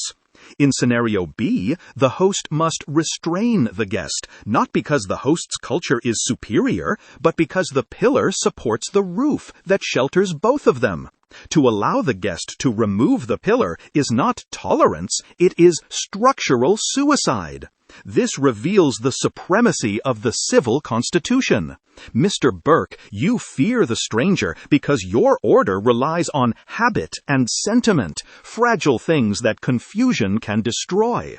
But a republican constitution relies on law, which is robust. The law does not ask, do you love our history? It asks, do your actions infringe upon the freedom of others? If a stranger brings a custom that violates the rights of another, for example, treating women as property, this is not a cultural difference, it is a violation of the universal principle of right. The state does not assimilate his soul, but it must ruthlessly regulate his external freedom to ensure it coexists with the freedom of all. Therefore, the right to remain different exists only within the limits of universal reason. Mr. Mill, you wish to educate the stranger. I say we must merely bind him with law. We do not need him to like the Constitution. We need him to obey it. This is not cultural imperialism. It is the condition of possibility for any diverse group to share a finite sphere without returning to the state of war. The universal is not a European costume. It is the geometric structure that allows the particular to exist at all. Fascinating. Kant, you propose a civic skeleton, a society held together by the rigid bones of law, where the flesh of culture is private and irrelevant. You argue that as long as the pillar of right stands, the decorations of custom do not matter. Burke, you counter that the social flesh is what actually holds the body together. Without it, the skeleton is a lifeless horror. You argue that men do not obey abstract laws, they obey habits of affection. This reveals the dilemma of democracy. Kant assumes the state is a mechanism. Burke assumes the state is an organism. You stand in the crossfire. In your 19th century analysis of representative government, you famously warned that free institutions are next to impossible in a country made up of different nationalities. You seem to agree with Burke that fellow feeling is the necessary fuel for the engine of democracy. If we adopt Kant's model, a nation of strangers united only by the police and the courts, sharing no common sympathies, does the marketplace of ideas still function? Or does it become a Tower of Babel, where debate is impossible because there is no shared language of value? Does the liberal state require a Burkean foundation to function, or can it run on pure rationality? I must answer with a decisive recognition of the sociological basis of liberty. Moderator, you cite my own words against me with formidable accuracy. I do not deny that a shared public opinion is the engine of representative government. Without a common language and sympathy, the united public opinion necessary to check tyranny cannot form. However, to freeze this observation into a permanent barrier is to misunderstand the plasticity of human nature. Consider the silent parliament. Imagine a legislative assembly constructed according to Mr. Kant's civic skeleton. Every member obeys the rules of order perfectly. No one strikes another, no one steals. Yet they all speak mutually unintelligible languages and hold fundamentally different axioms of truth. The result, they cannot debate. They can only vote in silent, hostile blocks.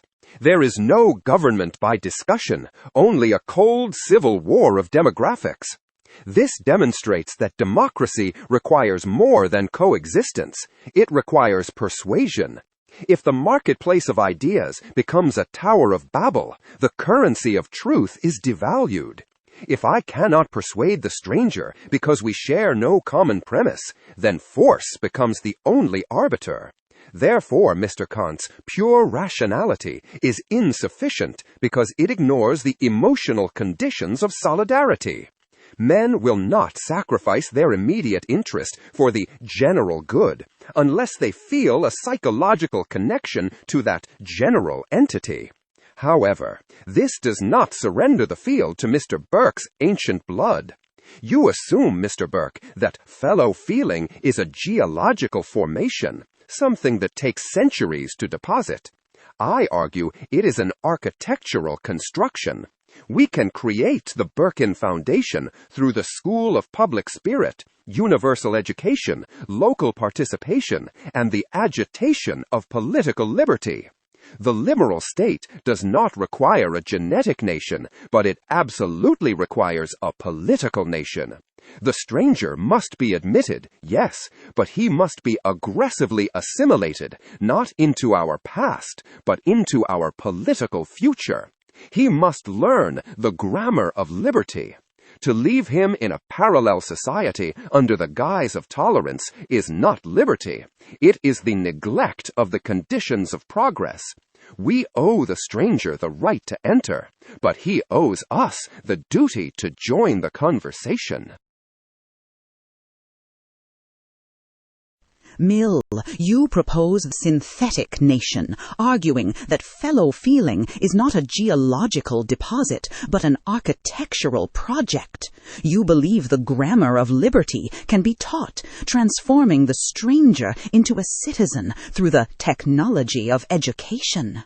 Burke, you view the nation as a covenant of generations, held together by the unbought grace of life, sentiments that are inherited, not engineered. This reveals the tension of time. Mill believes we can accelerate history to match the pace of migration. Burke believes we must submit to history, for trust grows at the speed of a tree, not a factory. Mill argues he can preserve the lifeboat by expanding the crew, teaching them to row in rhythm through aggressive assimilation. Is this civic adoption a valid way to expand the little platoon, or is the spirit of a people something that cannot be mass-produced in a classroom? I must declare that this civic nationalism is indeed a political Potemkin village, a painted facade that collapses the moment the wind of adversity blows. Moderator, you ask if a patriot can be manufactured. I answer that you may as well ask if a mother's love can be synthesized in a laboratory. Mr. Mill, your proposal for mandatory integration commits the error of intellectualism. You assume that men become citizens by learning catechisms, whereas I argue they become citizens by sharing memories. Consider the mercenary of liberty. Imagine a republic defended by two regiments. Regiment A consists of native sons who are illiterate, know nothing of the theory of utility, but whose ancestors are buried in the village churchyard. Regiment B consists of enlightened strangers who have passed your civic exam with perfect scores and can recite the Constitution by heart. Suddenly, a terrible famine strikes, and the utility of remaining in the nation drops to zero. The result? Regiment B, acting on the rational calculation you taught them, departs for a more prosperous land. Why shouldn't they? The contract is broken. Regiment A, however, remains to starve and die, defending the ashes of their fathers. This proves that rational assent is not loyalty. You can teach a stranger the grammar of our laws, but you cannot teach him the instinct of our love. You might object, Mr. Mill, that this instinct is mere prejudice. I accept that charge with pride. Prejudice renders a man's virtue his habit. It moves him to act without the hesitation of logic. A nation held together only by the civic skeleton of Mr. Kant or the schoolbooks of Mr. Mill is a house of cards. It stands only while the weather is calm. This reveals a deeper principle, the organic speed of trust. Trust acts like the growth of coral. It is a slow, biological accretion of shared suffering and triumph. You wish to replace this with the pouring of concrete, a rapid, artificial hardening. But concrete cracks, Mr. Mill. If you inject millions of strangers into the body politic, you do not get new citizens, you get indigestible lumps that inflame the organism. Therefore, the right to exclude is not hatred. It is the immunology of the state. We may graft a few wild branches onto the old trunk, provided they are few enough to be nourished by the sap of tradition. But to flood the orchard is to rot the roots. A profound distinction. Burke, you argue for the loyalty of blood, that men defend what they love by instinct, not what they approve by logic. You accuse the rational citizen of being a fair-weather friend who calculates his loyalty. Kant, this is a direct assault on the power of reason. Burke claims that prejudice is stronger than duty.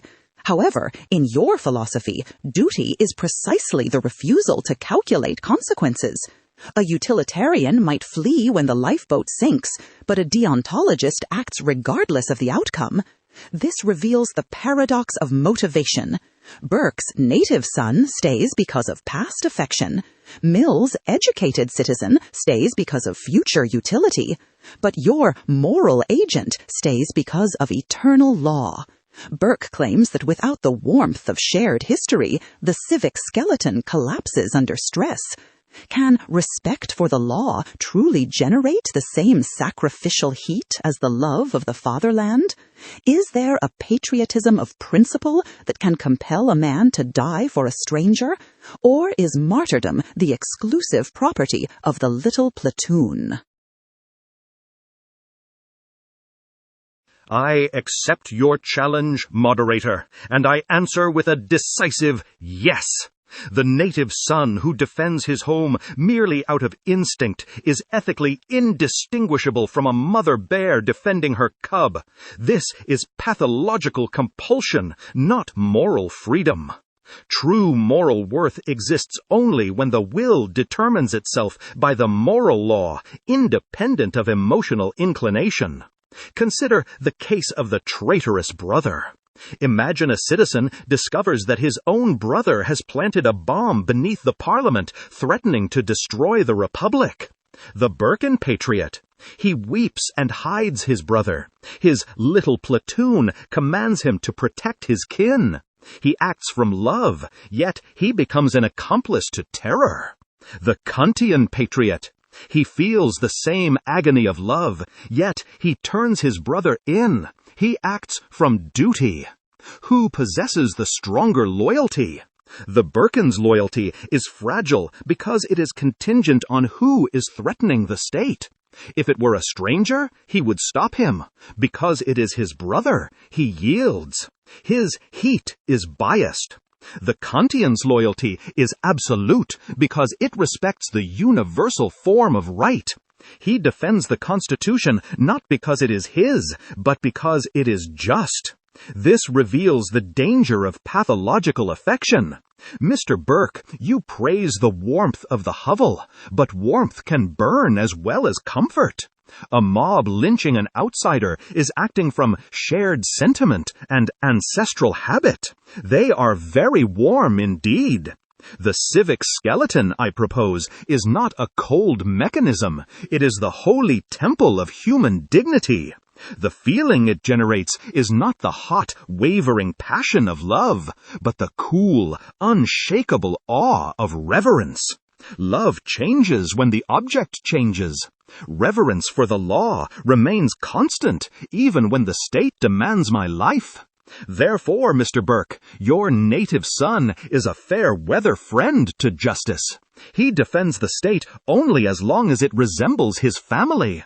My moral agent defends the state even when it is alien to his feelings, for he recognizes that without the civil constitution, man is merely a beast in the wilderness. Kant, you propose patriotism of the mind, arguing that the state must be built on the cold reverence for law, which is just precisely because it is blind to affection.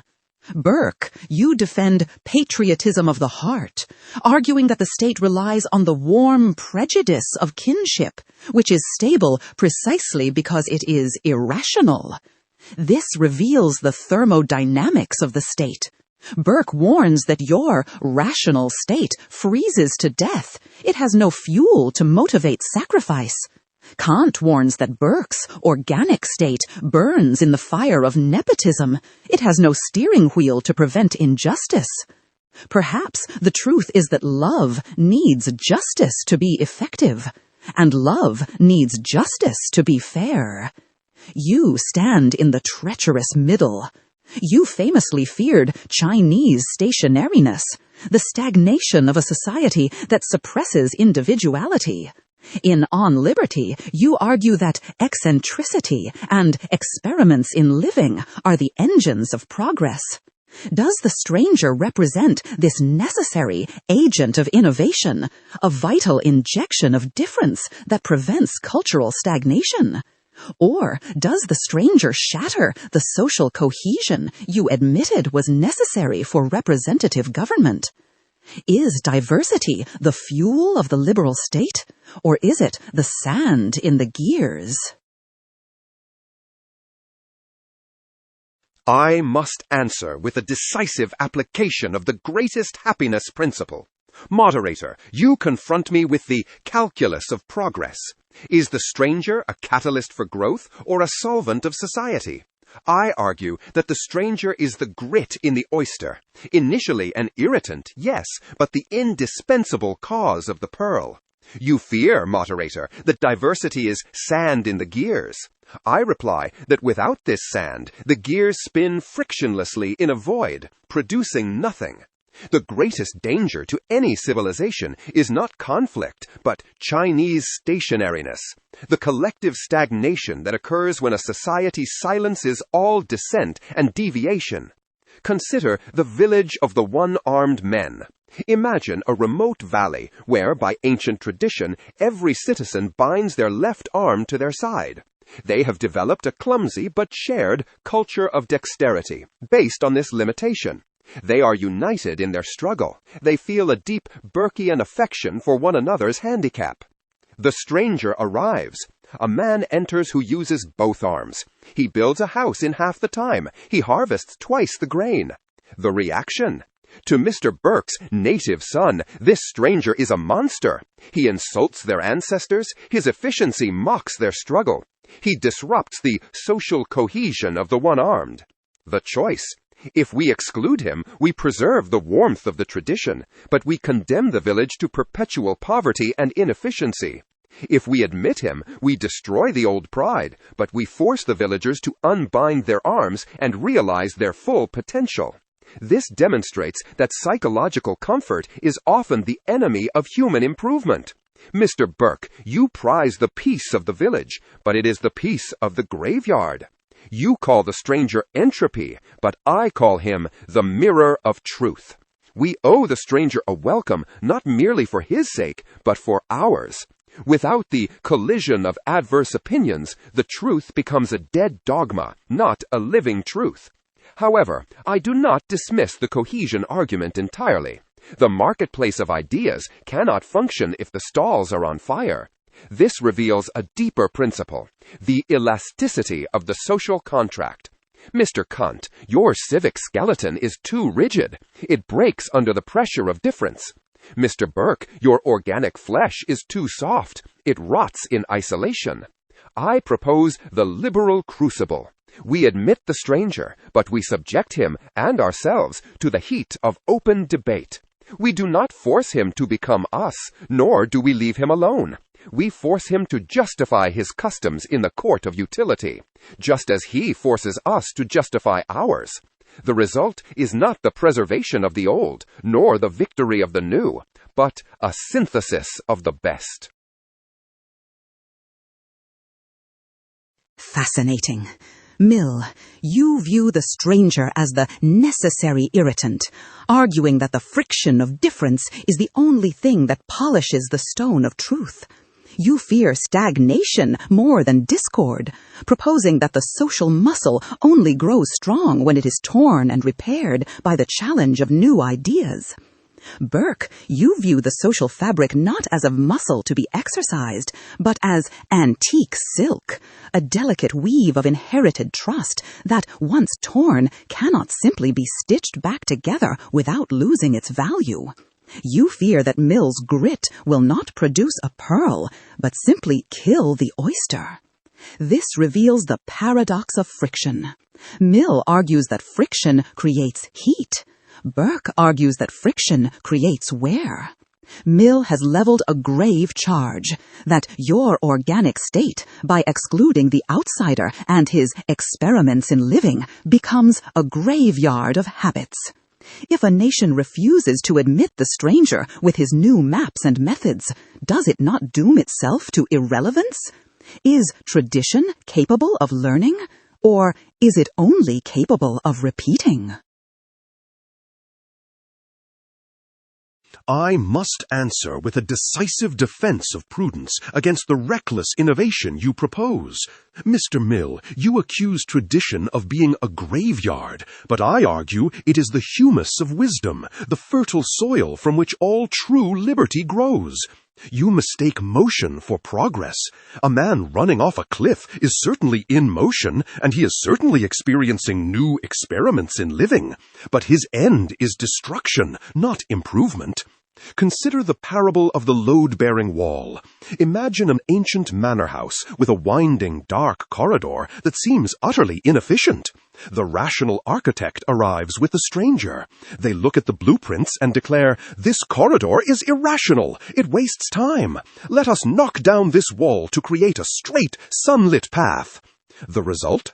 They strike the wall. The roof collapses, crushing both the architect and the stranger.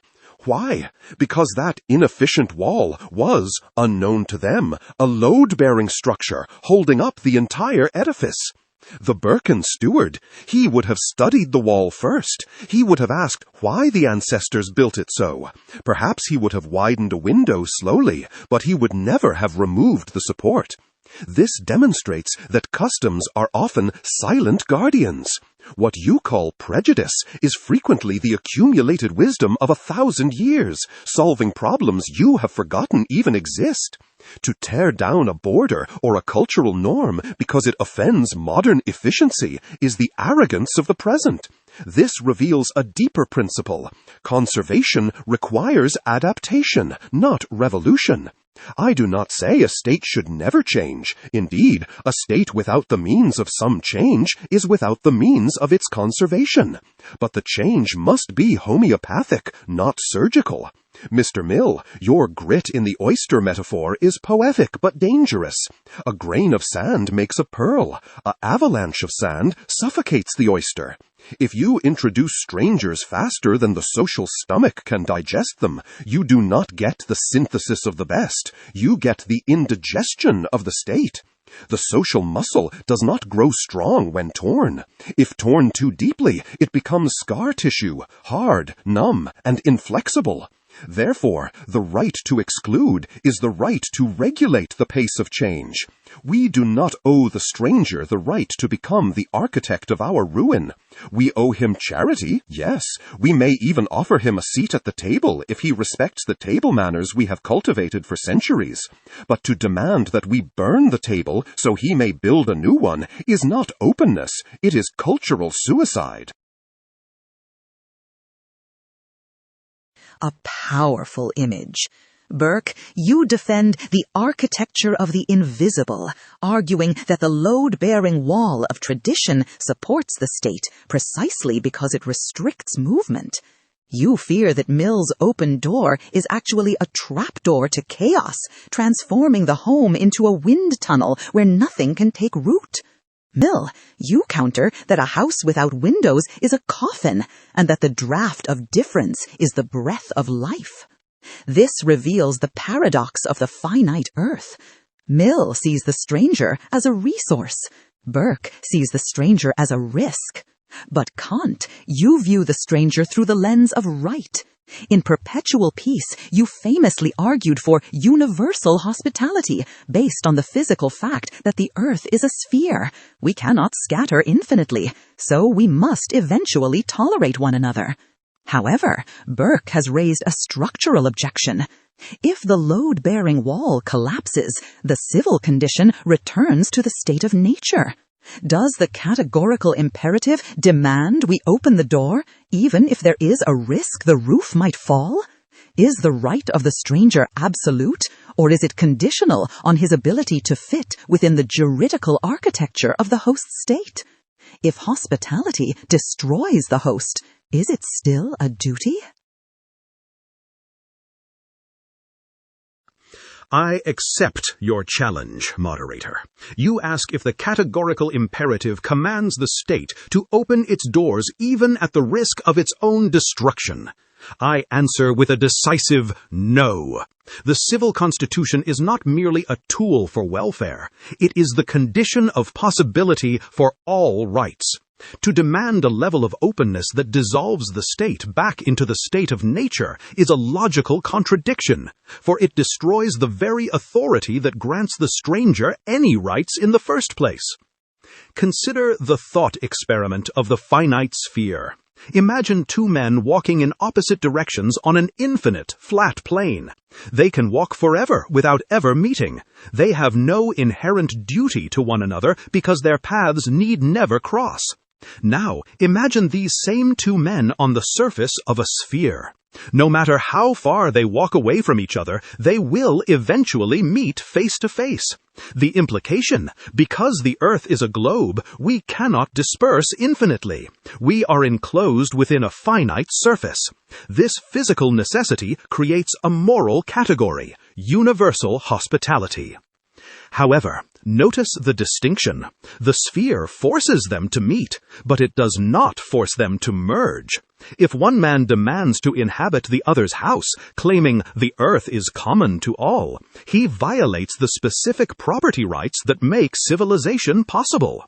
The Kantian solution. We must grant the stranger the right of visit, the right to offer his society and not be treated as an enemy upon arrival. But we are under no obligation to grant the right of residence, the right to become a permanent member of the state. This distinction resolves the conflict between Mr. Burke and Mr. Mill. Mr. Burke, you are correct that the load-bearing wall must not be removed, for the state must be the master of its own composition to survive. Mr. Mill, you are correct that we must not build a coffin, for the spherical shape of the world condemns us to interaction. Therefore, the stranger has the right to knock on the door, and we have the duty not to shoot him for knocking. But whether we invite him to dinner and offer him a bed is a matter of specific contract, not universal right. We owe him safety, but we do not owe him citizenship. To confuse these two is to confuse the philanthropy of the heart with the right of the state. A precise distinction. Kant, you propose a geometry of justice, arguing that because the earth is a sphere, we must tolerate contact, but because the state is a sovereign house, we need not grant membership. You distinguish the right of transit from the right of soil. This satisfies Burke's need to protect the load-bearing wall, for the guest does not rearrange the furniture. However, this creates a paradox of integration. To be safe, the stranger must remain on the threshold. But to be useful, the stranger must enter the kitchen and teach us new recipes. A guest is polite. He rarely challenges the host's deepest dogmas. If the stranger is legally barred from becoming a resident, he cannot perform the function Mill desires. He cannot offer the experiments in living that require full participation in the social fabric. Is Kant's right of visit sufficient to cure the Chinese stationariness you fear? If we treat the stranger as a perpetual tourist with no stake in the future, do we lose the innovation he brings? Or worse, do we create a caste of outsiders that generates precisely the social instability Burke wishes to avoid? I must answer with a decisive rejection of Mr. Kant's tourist solution. Moderator, you ask if the right of visit is sufficient to cure stagnation. I argue that it is not only insufficient, it is actively dangerous. To treat the stranger as a perpetual guest, present in body but absent in right, is to construct a social time bomb. Consider the parable of the silent rowers. Imagine a great galley ship navigating treacherous waters. The Burke crew. On the deck stand the native sons, holding the charts of their ancestors. They steer the ship. The Kantian guests. Below deck, at the oars, sit the strangers. Mr. Kant grants them the right of visit. They are allowed to sit on the bench and pull the oar in exchange for food, but they are forbidden from looking at the charts or voting on the destination. The crisis. A storm approaches. The native sons shout, "Pull harder for the glory of the ship." The result? The rowers do not pull. Why should they? If the ship sinks, they lose nothing but a temporary seat. If the ship succeeds, they gain no glory. Because they have no stake in the vessel, their utility is decoupled from the nation's survival.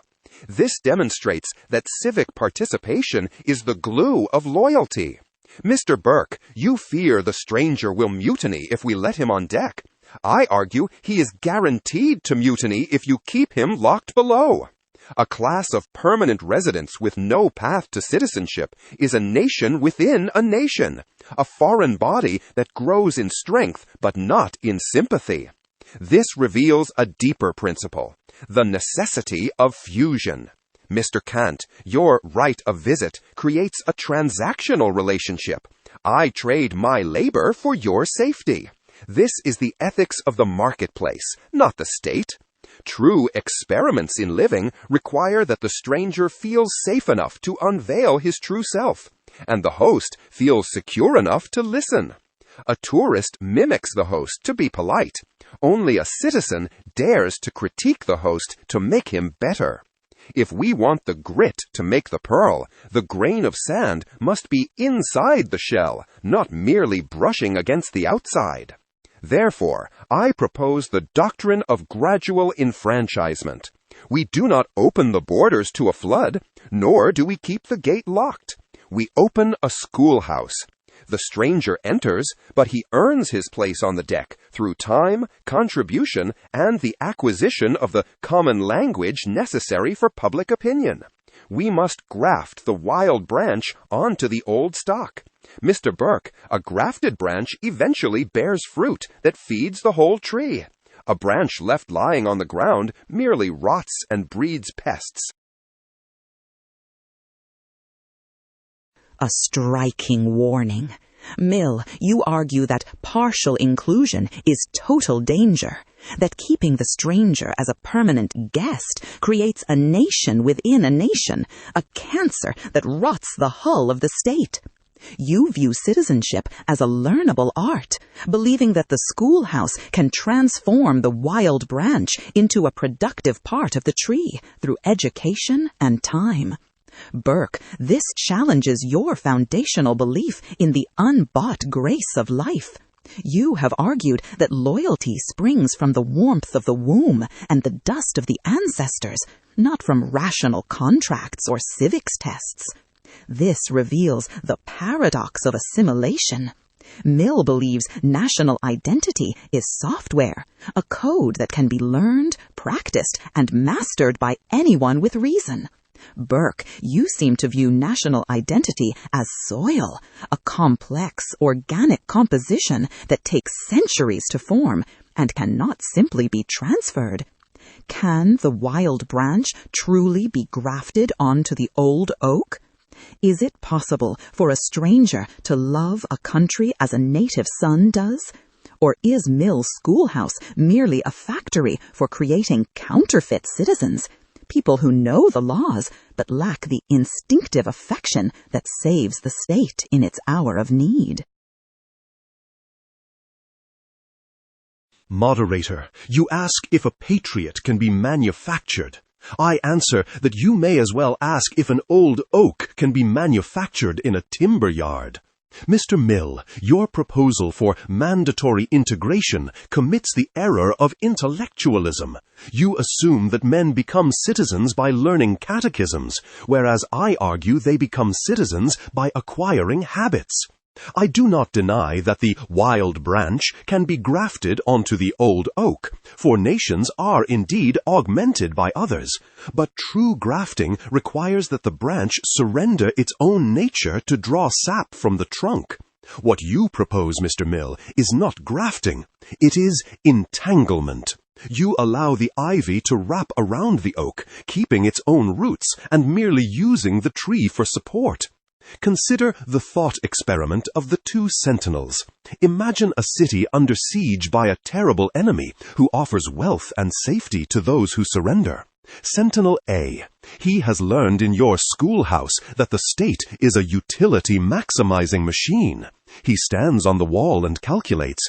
The enemy offers more utility than the current government. Therefore, logically, I should open the gate. Sentinel B. He cannot read the Constitution, and he knows nothing of global utility, but he looks at the church spire where his father is buried, and the cottage where his children sleep. He feels a prejudice, a pre-rational instinct that binds him to this soil. The outcome? Sentinel A opens the gate to the higher bidder. Sentinel B dies defending the rubble. This demonstrates that reason is a whore. It can be hired by any argument. Only affection is faithful. Mr. Mill, you fear the counterfeit citizen is one who is ignorant. I fear the sophist citizen, the man who knows the rights of the state but feels none of its duties. You treat the nation as a contract of convenience, but a contract can be dissolved whenever the terms are no longer profitable. This reveals a deeper principle. The state is not a partnership in pepper and coffee. It is a partnership in all science, a partnership in all art, a partnership in every virtue and in all perfection. Because the ends of such a partnership cannot be obtained in many generations, it becomes a partnership not only between those who are living, but between those who are living, those who are dead, and those who are to be born. If the stranger wishes to join this covenant, he must do more than pass a test. He must adopt our dead. He must weep for our tragedies as if they were his own. Until he does, he is but a lodger in the house, not a son of the family. Profound imagery. Burke, you contend that the rational citizen is a mercenary in disguise, loyal only as long as the ledger is positive. You contrast the warmth of blood with the coldness of ink, arguing that a nation held together only by paper contracts will burn at the first spark of crisis. Mill, you retort that the warmth of blood is merely tribalism, and that a true civil society must be built on the light of reason. This reveals the crisis of loyalty. Burke relies on the past to secure the future. Mill relies on the future to justify the present. But Kant, you famously distrust both inclination and consequence as foundations for morality. You argue for duty, the necessity of acting out of respect for the moral law itself. If Burke's sentinel acts from habit and Mill's from calculation, neither is truly free or moral in your view. Can a stranger who shares neither the blood of the ancestors nor the memories of the soil truly possess this civic virtue? Is it possible to construct a republic of reason where loyalty is owed not to the history of the nation, but to the idea of its laws? Or is Burke right that a paper republic is too fragile to survive the storms of history? I accept your challenge, moderator, and I answer with a decisive yes.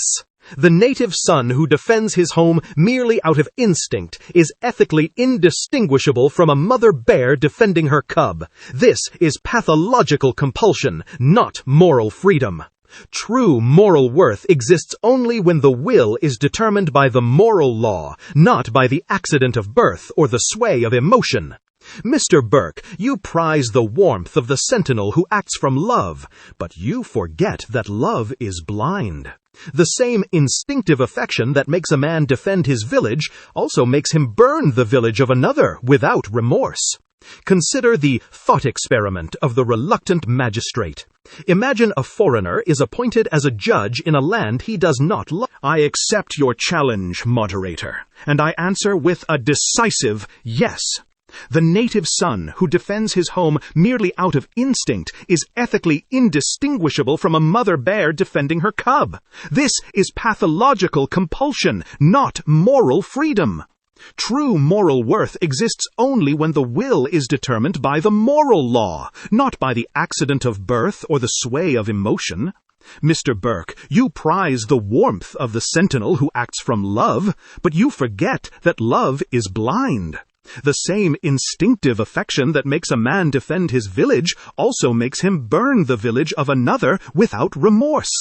Consider the thought experiment of the reluctant magistrate. Imagine a foreigner is appointed as a judge in a land he does not love. He finds the food strange, the customs odd, and the people cold. Case A. A local judge presides over a trial of a popular citizen accused of a crime. The judge loves his community and knows the man's family. Moved by affection and prejudice, he bends the law to acquit him. The community rejoices. Case B. The foreign judge presides. He feels no affection, perhaps he even dislikes the accused. Yet, out of pure respect for the civil constitution, he delivers a just verdict, protecting the rights of the victim despite the mob's anger. The verdict. The patriot acted from inclination and corrupted justice. The stranger acted from duty and preserved the state. This demonstrates that the Republic of Laws is the only true state. A state built on blood and soil is merely an expanded tribe, governed by the whims of biology. A state built on law is a moral entity, capable of universal justice. You argue that a paper republic is fragile. I argue that reason is the only anchor. Emotions fluctuate. A man may love his country today and hate it tomorrow when it taxes him. But the categorical imperative, the recognition that I must respect the rights of others regardless of my feelings, is immutable. Therefore, the stranger who swears an oath to the Constitution and keeps it despite lacking the warmth of the womb demonstrates a higher civic virtue than the son who keeps it merely because it is comfortable.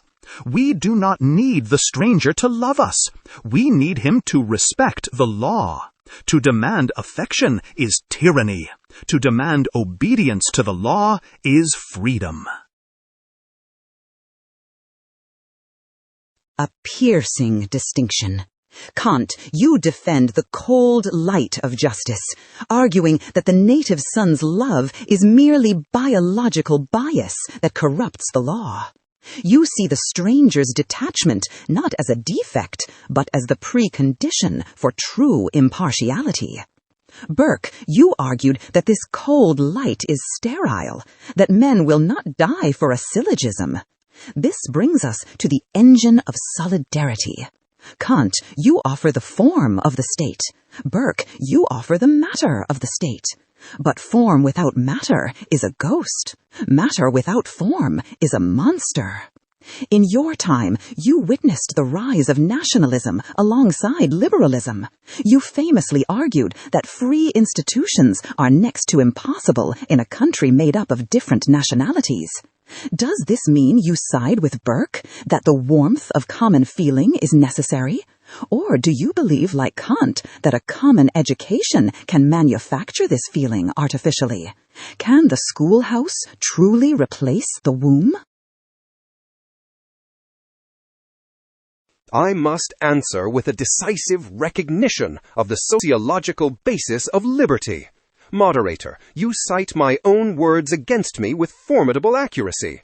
I do not deny that a shared public opinion is the engine of representative government. Without a common language and sympathy, the united public opinion necessary to check tyranny cannot form. However, to freeze this observation into a permanent exclusion of the stranger is to mistake a technical difficulty for a moral impossibility. Mr. Burke, you argue that the schoolhouse cannot replace the womb, but history refutes you. The Englishman you defend is himself a composite of Saxon, Norman, and Dane, tribes that once slaughtered one another. They were welded into a nation not by blood, but by the habit of common governance. The schoolhouse I propose is not merely a room with books, it is the gymnasium of participation. When the stranger sits on a jury, votes in a parish council, or debates in the public square, he is not merely learning rules, he is acquiring the sentiment of common interest. Consider the thought experiment of the adopted heir. Imagine a great estate owned by a fading aristocracy. The biological son, he inherits the estate by accident of birth. He takes its wealth for granted, manages it lazily by instinct, and allows the roof to leak because it has always leaked.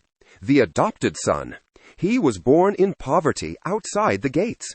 He is brought in, educated in the estate's management, and granted a share of the title, conditional on his labor. The outcome? The biological son often squanders the inheritance because he views it as a right. The adopted son preserves and improves it because he views it as an opportunity. The implication? The warmth Mr. Burke prizes is often merely the complacency of possession.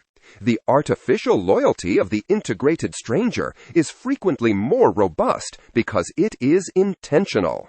This reveals a deeper principle: identity of political antecedents. Mr. Kant, your cold law is indeed insufficient, for men do not storm barricades for a syllogism. But Mr. Burke, your ancient blood is a myth. The strongest bond between human beings is not that they share a grandfather, but that they share a future. The stranger does not need to have ancestors in the graveyard to be a citizen. He needs to have children in the schoolyard. Therefore, the schoolhouse is not a factory for counterfeits. It is the alchemist's crucible. It transforms the lead of tribal isolation into the gold of civic solidarity. To reject the stranger because he is not yet like us is to ensure that we ourselves never become anything more than what we already are, which is the surest path to that Chinese stationarity I dread above all else. Fascinating shift. Mill, you argue that shared action creates shared soul, that the schoolhouse of participation can manufacture loyalty even where blood is absent. You trust the adopted heir because his loyalty is intentional rather than accidental. He has chosen the estate and proven his worth through labor. Burke, this directly challenges your reliance on prejudice. Mill suggests that the native son is often the most dangerous citizen precisely because his loyalty is unexamined and lazy, a complacency of possession. However, this reveals the paradox of the efficient iconoclast. Mill's adopted son may be more competent and energetic, but he judges the estate by the standard of utility. When he sees an ancient oak that blocks the sunlight for the crops, he cuts it down to improve the harvest. He acts rationally and productively, but he destroys the sacred. The native son might let the tree stand simply because grandfather planted it. He is inefficient, but he preserves the continuity of memory. Is it possible that the stranger's very lack of prejudice makes him a threat not because he is criminal, but because he is too rational? If we allow the schoolhouse to replace the womb, do we risk creating a society that is efficient at pepper and coffee, but spiritually hollow? A nation that sells its crown jewels because it no longer remembers why they are precious? I must declare that the efficient iconoclast you describe is not a savior, but a vandal disguised as a reformer. Moderator, you ask if the rational stranger threatens the soul of the nation. I answer that he threatens its very existence, for he brings the acid of abstraction to a structure held together by the cement of affection. Mr. Mill, your adopted heir is dangerous precisely because he is rational. He looks at the state and asks, "What is this for?" whereas the true citizen asks, "Whom is this from?" You wish to turn the nation into a machine for living, but I argue it is a temple of memory. Consider the parable of the stained glass window. Imagine a great cathedral illuminated by ancient, dark stained glass. The million architect. He enters your schoolhouse and learns the laws of optics. He looks at the window and calculates. This old glass blocks 60% of the sunlight. It is inefficient. If we replace it with clear plate glass, the congregation can read their hymnals better, and we save on candles. The Burkean worshipper. He cannot explain the laws of optics, but when the sun hits that dark glass, he sees the stories of his saints and feels the awe of his fathers. The outcome, the architect replaces the glass. The church becomes brighter, yes, it becomes efficient, but the mystery vanishes. The congregation no longer feel they are in the presence of the divine. They feel they are in a lecture hall. The light of reason has blinded them to the shadow of the sacred. This demonstrates that rationality without reverence is destructive. Mr. Mill, you call the native son's hesitation stagnation. I call it wisdom without reflection. There is a latent wisdom in prejudice, in the habits and symbols you deem useless, that binds the heart in ways the head cannot understand. If we admit the stranger who has learned our laws but not our loves, he will improve us to death. He will tear down the ancient oak to build a useful shed, forgetting that the shed will rot in a generation, while the oak would have sheltered his grandchildren. This reveals a deeper principle. The empire of reason is the end of love. All the pleasing illusions which made power gentle and obedience liberal are to be dissolved by this new conquering empire of light and reason. When you strip the state of its decent drapery and reduce it to a utility calculation, you leave man naked, shivering, and unclad. We do not owe the stranger the right to smash our windows simply because he brings a brighter lantern. A haunting defense of the sacred. Burke, you fear the disenchantment of the state, that the stranger brings a clear light which destroys the beautiful shadows necessary for reverence. You argue that a nation stripped of its mystic glass becomes merely a useful shed, unloved and undefended. This creates a profound tension between the aesthetics of loyalty and the ethics of duty. Burke claims that men only love what is particular and mysterious, this specific church, this specific ancestry. Kant, however, you have famously written of a different kind of reverence. You spoke of two things that fill the mind with ever new and increasing admiration and awe, the starry heavens above me and the moral law within me. This suggests that reason has its own majesty. Burke sees the universal as cold and empty. You see the universal as sublime and awe-inspiring. Can this awe for the law truly replace the love of the soil? Can a stranger revere a cosmopolitan constitution with the same religious intensity that Burke's peasant reveres his stained glass? Or is your universal republic destined to be logically perfect, but emotionally empty? I accept your challenge, moderator, and I answer with a decisive yes. You ask if the cold light of reason can inspire a loyalty as deep as the warmth of tradition? I argue that you mistake the nature of moral feeling.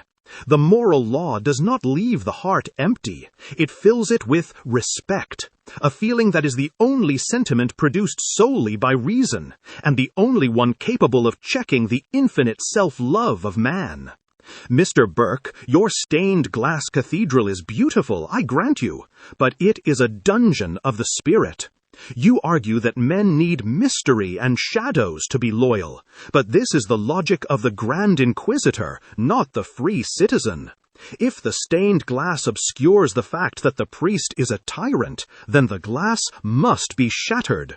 Consider the thought experiment of the two survivors. Imagine a great city leveled by a catastrophic earthquake, reducing all ancient oaks and stained glass to dust. Survivor A, he wanders the ruins weeping.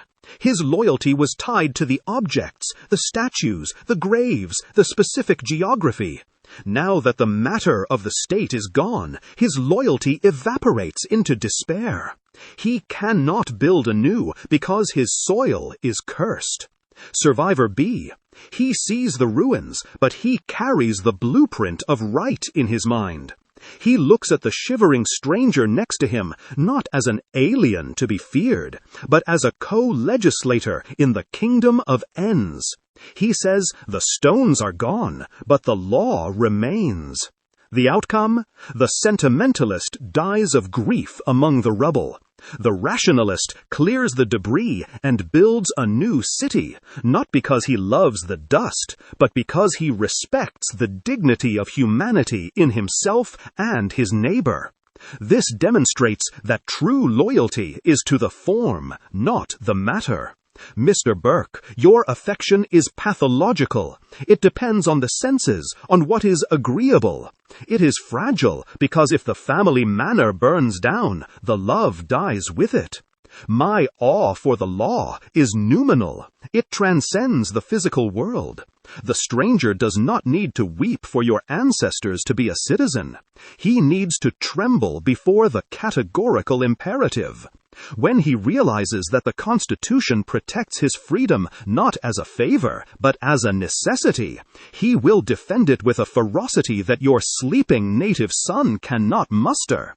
This reveals a deeper principle, the sublime over the beautiful. Mr. Burke, you want the state to be beautiful. I argue the state must be sublime. The starry heavens do not comfort us, they humble us. So too must the law. We do not owe the stranger a cozy hearth. We owe him the dignity of rights. When he realizes that the Constitution protects his freedom not as a favor, but as a necessity, he will defend it with a ferocity that your sleeping native son cannot muster. This reveals a deeper principle, the sublime over the beautiful. Mr. Burke, you want the state to be beautiful. I argue the state must be sublime. The starry heavens do not comfort us, they humble us. So too must the law. We do not owe the stranger a cozy hearth, we owe him the dignity of rights. a profound bifurcation. Kant, you elevate the state to the sublime, demanding awe for the law itself, while Burke demands beautiful illusions to make power gentle. You are debating the emotional fuel of the state. Kant offers respect. Burke offers affection. However, history suggests a fatal flaw in both. Men often find the sublime too cold to embrace, and the beautiful too exclusive to share. Mill, you stood at the crossroads of the 19th century, seeing the old gods of tradition fading, while the new machines of modernity alienated the soul. You famously proposed a religion of humanity, an attempt to fuse the universality of Kant with the passion of Burke. Is the solution to the crisis of loyalty not to choose between the womb and the schoolhouse, but to turn the idea of progress itself into a sacred tradition?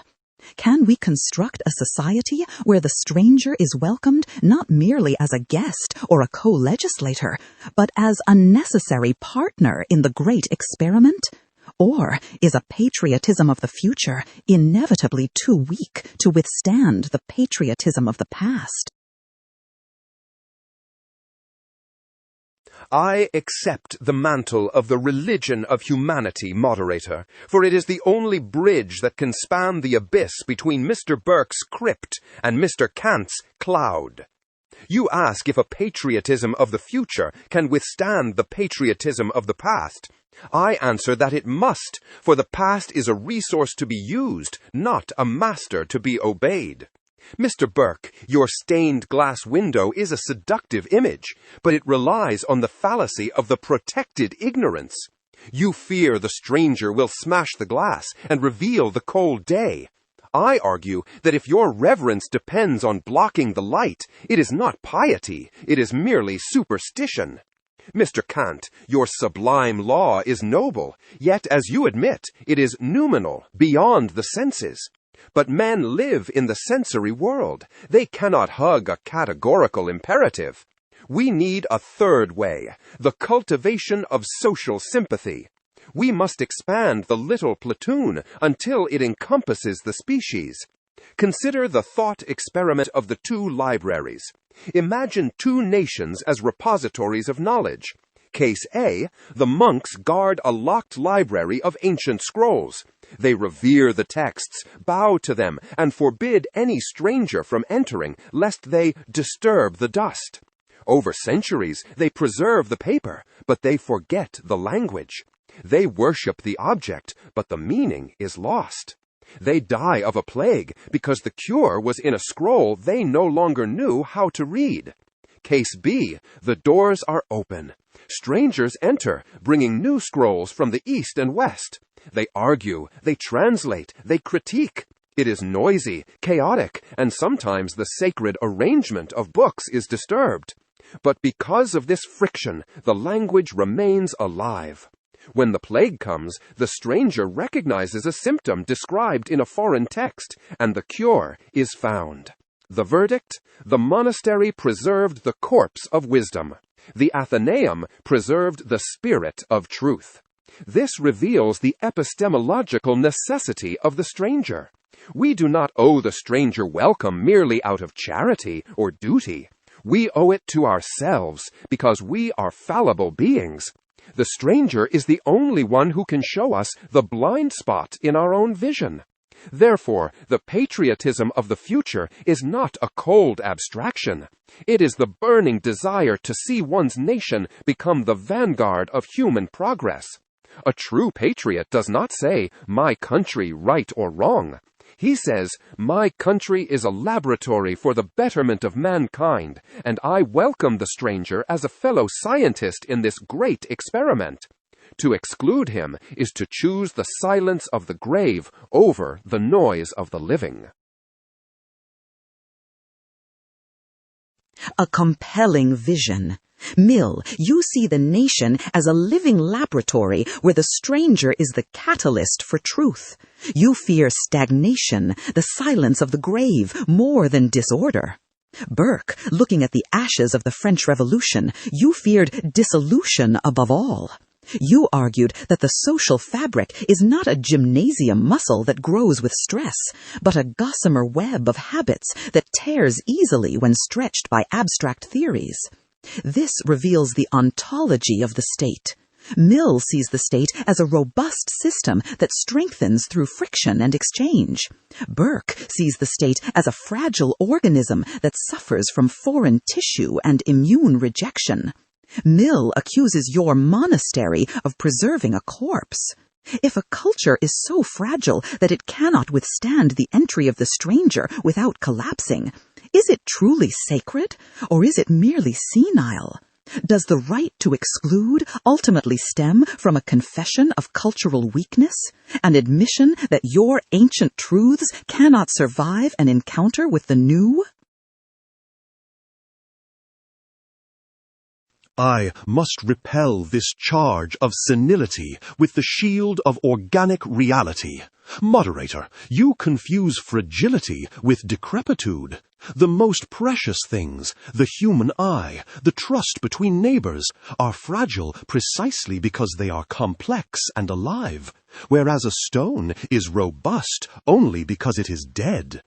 Consider the parable of the ancient violin. The instrument is old, the wood is thin, and it cracks under sudden changes in weather.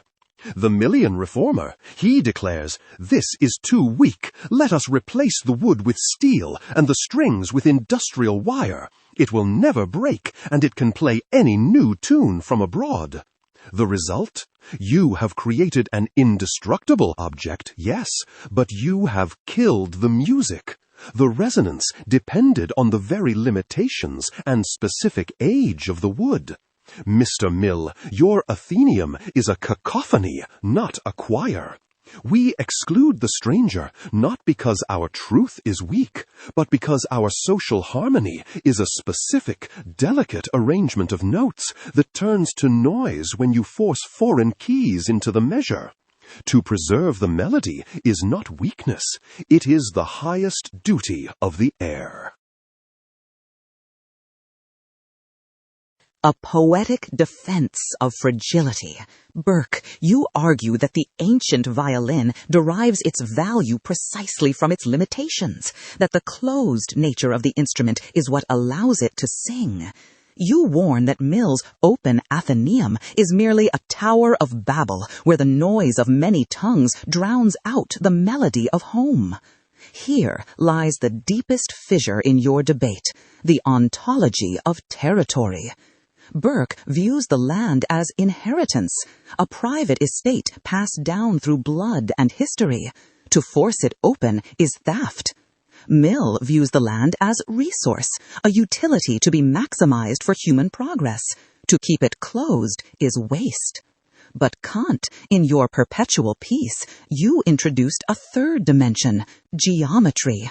You famously argued that the earth is a sphere. Human beings cannot disperse infinitely. They must eventually tolerate one another's presence.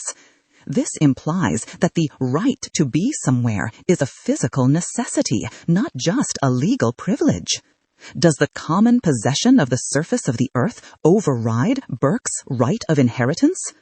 If the stranger arrives at the border, not as an invader, but as a fellow inhabitant of a finite globe, does the native son have the moral authority to say, "This soil is mine alone"?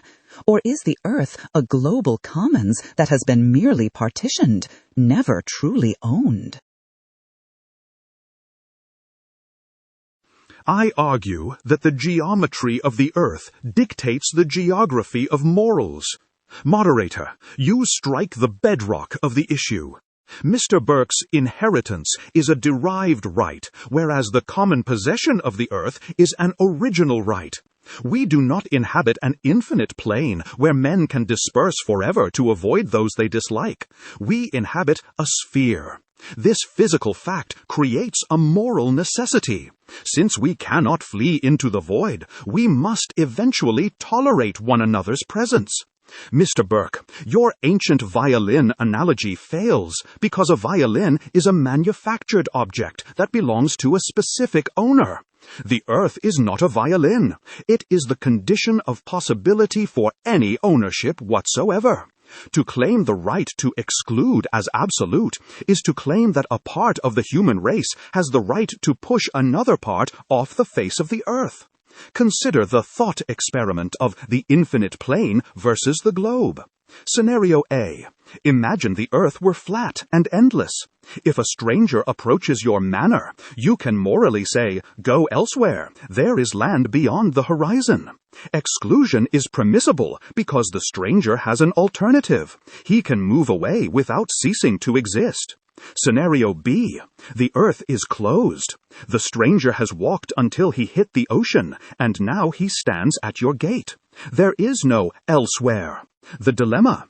If you apply the absolute right of exclusion here, you are not merely denying him property. You are denying him space for existence. You force him back into the sea. The conclusion. On a sphere, the right to be somewhere precedes the right to own something. This reveals that hospitality is not philanthropy, but right. I do not speak of the friendliness Mr. Mill desires for trade, nor the charity Mr. Burke offers for pity. I speak of universal hospitality, the right of a stranger not to be treated as an enemy when he arrives on the land of another. However, I must correct the moderator's implication of a global commons that dissolves the state. The stranger has a right of visit to present himself for society, but not a right of residence to settle permanently unless a specific treaty establishes it. Mr. Burke, you may keep your manor and your violin, but you cannot lock the gate so tight that the stranger outside is crushed against the wall of the world. We are not friends. We are unavoidable neighbors. A precise distinction. Kant, you solve the geometry of the earth by granting the stranger the right to knock, but not necessarily the right to stay. You create a world of universal transit, but not universal citizenship, a global hotel where guests are safe in the lobby, but barred from the rooms. This highlights a historical shift in the value of the stranger. Kant, writing in the 18th century, views the stranger primarily as a moral entity requiring safety. Mill, writing in the 19th century era of global trade, views the stranger as an economic and intellectual asset requiring integration. The tension now lies between survival and flourishing. If we only grant the right of visit, we avoid the violence of exclusion, but we miss the profit of integration that comes from deep cultural mixing. Is Kant's right of visit sufficient for your laboratory of truth, or does the great experiment fail if the stranger remains merely a transient guest rather than a permanent stakeholder? I must answer with a decisive rejection of Mr. Kant's tourist solution. Moderator, you ask if the right of visit is sufficient to cure stagnation. I argue that it is not only insufficient, it is actively dangerous. To treat the stranger as a perpetual guest, present in body but absent in right, is to create a caste of ghosts within the nation. This separation breeds the very resentment Mr. Burke fears, while denying the utility Mr. Kant seeks to protect. You might object, Mr. Kant, that the right of visit satisfies the moral law by preventing violence. Yet this overlooks the economic and intellectual necessity of belonging. A man who knows he must leave tomorrow will not plant an oak today. He will not invest in the community, nor will he speak the hard truths that lead to reform. He remains a spectator to your society, not a participant. Consider the thought experiment of the sterile guest. Imagine a village suffering from a genetic blight in its crops. Scenario A. A stranger arrives carrying a new immune strain of wheat. Under the right of visit, he is allowed to sleep in the inn for safety, but he is forbidden from owning land or joining the farmers' guild. He eats his own bread, watches the village starve, and eventually departs. The law was respected, but the village died. Scenario B. The stranger is granted the right of residence. He plants his wheat next to the native crop. The winds of the open air cross-pollinate the fields. Initially, the native farmers are annoyed by his different methods, but the resulting hybrid crop is resistant to the blight. The verdict: the guest merely consumes resources. The citizen multiplies them. This reveals a more fundamental principle. Utility requires stakeholders, not spectators. The great experiment of human progress relies on the collision of minds, not just bodies. If we deny the stranger the prospect of citizenship, we deny ourselves the full benefit of his genius. We create a hellout class that labors without loyalty. Mr. Burke, you value the old oak, but even an oak must be grafted if it is to bear fruit in a new climate. The stranger is not the axe, he is the graft. A biological ultimatum. Mill, you argue that the graft is the only cure for the blight of stagnation, that we must dilute our blood to save our life. Burke, you view the state not as a farm for maximum yield, but as a sacred grove, where the specific species of the tree matters more than the volume of the fruit. This brings us to the paradox of the ship of Theseus. Mill says, replace the planks with new ones to keep the ship floating. Burke says, if you replace the planks with foreign timber, it is no longer the ship of our ancestors. Mill accuses you of preferring a dead purebred to a living hybrid. Is there a distinction in your philosophy between healthy growth and fatal mutation? If the stranger as graft changes the fruit of your ancient oak, have we preserved the nation, or have we merely provided a host for a new organism? I must distinguish between the correction of the state and its dissolution, for a state without the means of some change is indeed without the means of its conservation. However, Mr. Mill, your graft analogy fails because it assumes the stock has no specific nature. You cannot graft a tropical palm onto an English oak and expect anything but the death of both. The distinction between healthy growth and fatal mutation lies not in the fact of the new element, but in the rate of assimilation. Consider the parable of the gastric capacity. The nation is a living body, and the stranger is food. Scenario A. The body consumes the food slowly.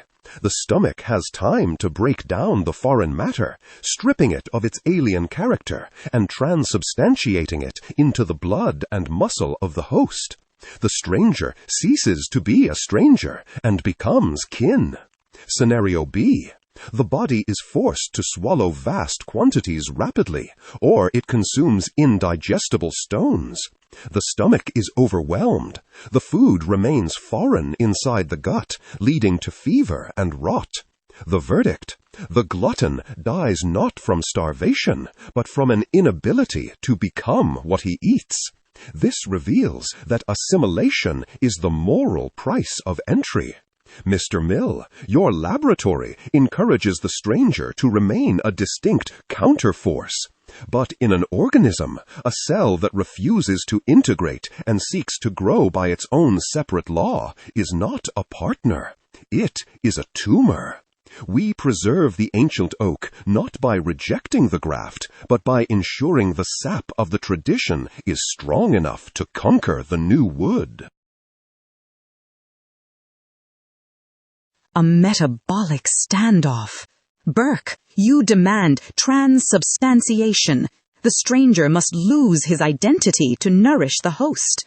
Mill, you demand friction. The stranger must retain his identity to sharpen the host. This reveals the antinomany of integration. If we follow Burke, we achieve stability, but at the cost of the new. If we follow Mill, we achieve innovation, but at the cost of the home. Kant, you stand at the precipice of this dilemma. As an Enlightenment thinker, you champion universal laws valid for all rational beings, which aligns with Mill's universalism. Yet, in perpetual peace, you explicitly rejected a world state in favor of a federation of free states, fearing that a single global power would become a soulless despotism. You seem to value the existence of separate nations, yet you impose a universal duty of hospitality upon them. Here is the hard case. If a nation claims that fulfilling the right of hospitality will overwhelm its cultural capacity, effectively destroying its specific national character, does the moral law command them to open the gate and perish as a distinct culture? Or do they have a moral right to prioritize their own cultural survival over the stranger's right of visit? I must answer with a decisive distinction between the preservation of the state and the preservation of culture. Moderator, you ask if the moral law commands a nation to open its gates even at the cost of its own destruction. I answer, no, but not for Mr. Burke's reasons. The state is not a violin to be cherished for its specific timbre. It is the guardian of the public right. If the influx of strangers dissolves the civil constitution into anarchy, then the very condition that makes rights possible is destroyed. One cannot enforce the right of hospitality in a vacuum. Without a functioning state, we all return to the state of nature, where there is neither guest nor host, only war. However, Mr. Burke, your fear of indigestion confuses ethical substance with empirical accidents. A republic does not die because its citizens start eating different food or speaking with an accent. It dies only when the rule of law is replaced by force. Consider the thought experiment of the overloaded lifeboat. Scenario A. The lifeboat picks up survivors who sing songs the crew dislikes and pray to different gods. The crew is annoyed, and the atmosphere of the boat changes. Scenario B. The lifeboat picks up so many survivors that the gunwales dip below the waterline, and the boat sinks, drowning everyone, crew and survivors alike. The verdict. Scenario A is a duty of humanity. The crew's annoyance is irrelevant to the moral law. Scenario B is a violation of right. To sink the boat is to destroy the very means of rescue. Therefore, the state has the right to restrict entry only at the threshold where the juridical order itself is threatened with collapse, not merely when its cultural flavor is diluted. This reveals that Mr. Mill's graft and Mr. Burke's stomach both miss the mark. The stranger is not a tool for progress, nor a pathogen. He is a moral person. The solution is not assimilation, nor unchecked access, but republican law. If the stranger subscribes to the Constitution, he need not transubstantiate into a native, as Mr. Burke demands. The law binds us not through warmth or digestion, but through the universal respect for the freedom of each. A surgical severance. Kant, you separate the skeleton from the flesh. You argue that as long as the skeleton holds, the flesh can change shape without death. But here lies the hidden danger. Burke argues that the skeleton grows out of the flesh, that laws are merely the codified habits of a people. If the habits vanish, the laws become dead letters. This brings us to the paradox of solidarity. Kant envisions a republic of reason held together by abstract duty. But Mill, writing in the 19th century, the age of nation-states, you understood that laws alone do not make a people. You famously warned that free institutions are next to impossible in a country made up of different nationalities, because the united public opinion necessary for democracy cannot form among those who do not understand each other. Here is the trap. You want the diversity of the laboratory for progress, but you need the unity of the nation for democracy. If we follow Kant's legalistic hospitality and allow the culture to fracture into many distinct tribes who share only a constitution but no common language of the heart, does the sympathy required for your liberal state survive? Or does the great experiment dissolve into a collection of strangers who share a territory but not a society? I must answer with a decisive recognition of the sociological basis of liberty. Moderator, you cite my own words against me with formidable accuracy. I do not deny that a shared public opinion is the engine of representative government. Without a common language and sympathy, the united public opinion necessary to check tyranny cannot form. However, to freeze this observation into a permanent prohibition is to commit the fallacy of static human nature. You and Mr. Burke assume that sympathy is a finite resource found only in the bedrock of ancestry. I argue it is a manufactured product created in the schoolhouse and the voting booth. You pose the trap of diversity versus unity. I escape this trap by introducing the time dimension. The stranger is a solvent to the present order, yes, but he is the architect of a richer future order, provided we invest in his civic education. We do not need the language of the heart to be identical at the start. We need a school of political capacity that teaches the stranger and the native to speak the same language of rights. Consider the thought experiment of the village choir. Scenario A, the choir consists only of baritones from the same family. They sing perfectly in tune, instantly understanding one another. The harmony is safe, but the range is severely limited. They cannot perform the great symphonies of existence. Scenario B, we admit tenors, sopranos, and basses from foreign lands, but give them no sheet music. The result is cacophony, Mr. Kant's anarchy. Scenario C, we admit the diverse voices, but enforce a common score. The initial rehearsals are difficult. There is friction and dissonance. But once the sheet music is learned, the choir produces a harmony infinitely more complex and beautiful than the monotone. The verdict, the sympathy required for democracy, is the rhythm of the score, not the timbre of the voice. This reveals that the state's duty is not to exclude the stranger to save the feeling of unity, but to educate the stranger to expand the definition of unity.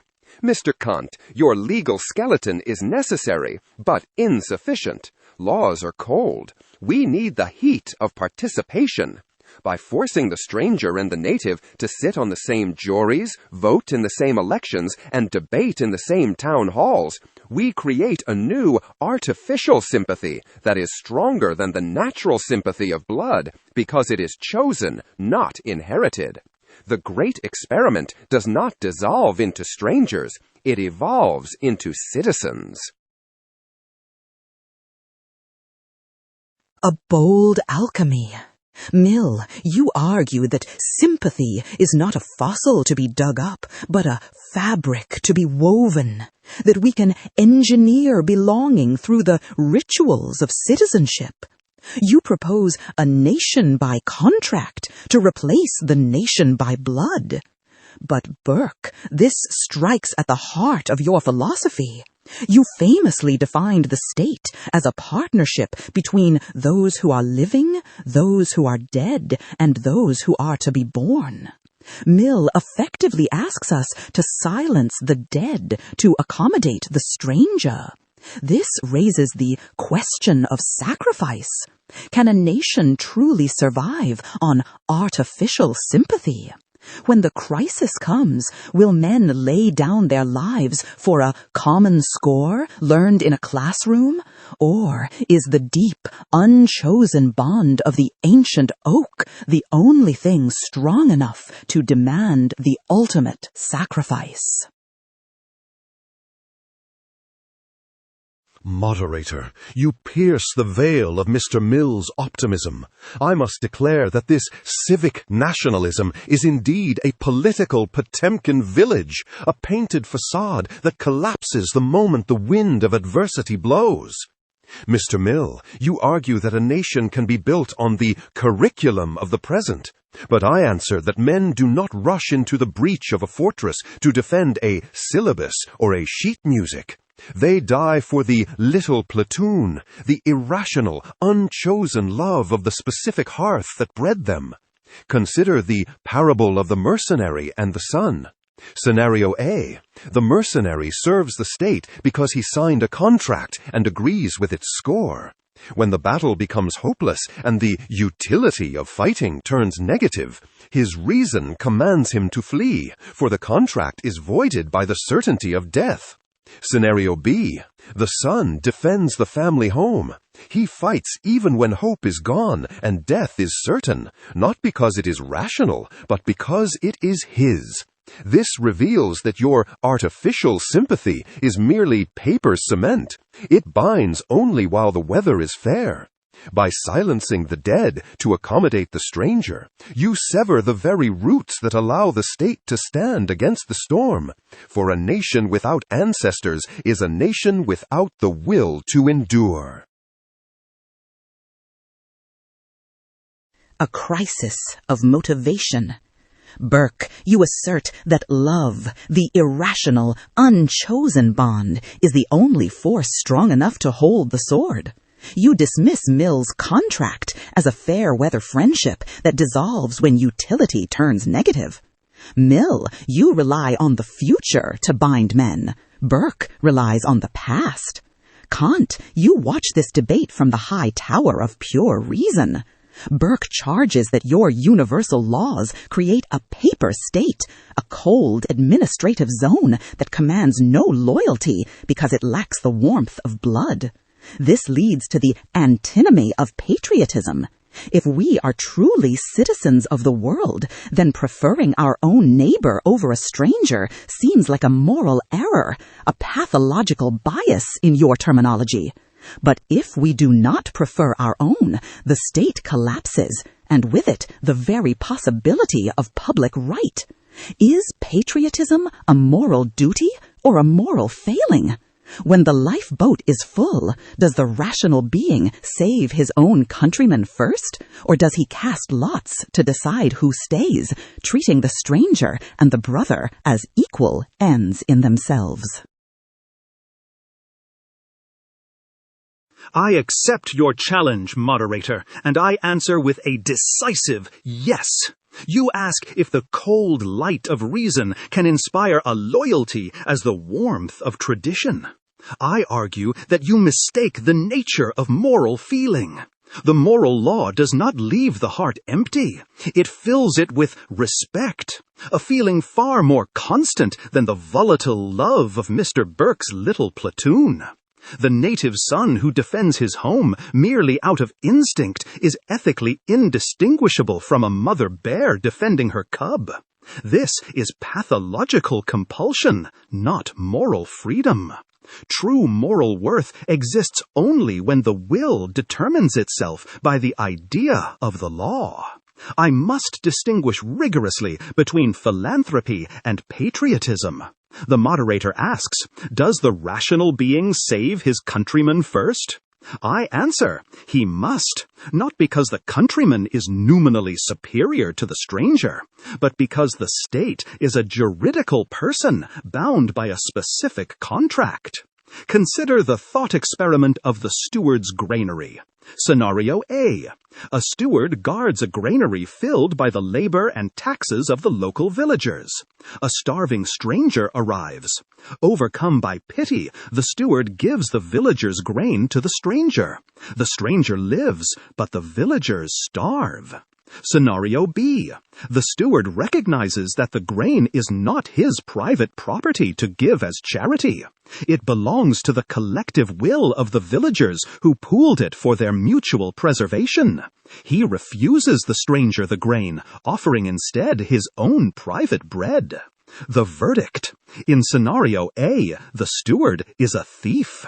He has performed an act of charity by violating the right of the citizens. This reveals that justice is a perfect duty, while benevolence is an imperfect duty. To sacrifice the citizen to the stranger is to violate the social contract. It is to use the citizen merely as a means to satisfy the steward's desire to feel benevolent. This reveals a deeper principle. Patriotism is the duty to maintain the condition of right. Mr. Burke, you fear that reason is too cold to command sacrifice. I argue that only reason can command it legitimately. If a soldier dies for love, he dies for a feeling that might change tomorrow. If he dies for the Constitution, he dies for the universal principle of justice that protects not just his kin, but the very possibility of freedom for all. We owe the stranger humanity, but we owe the citizen civil protection. To confuse these is to dissolve the state into a shapeless mob.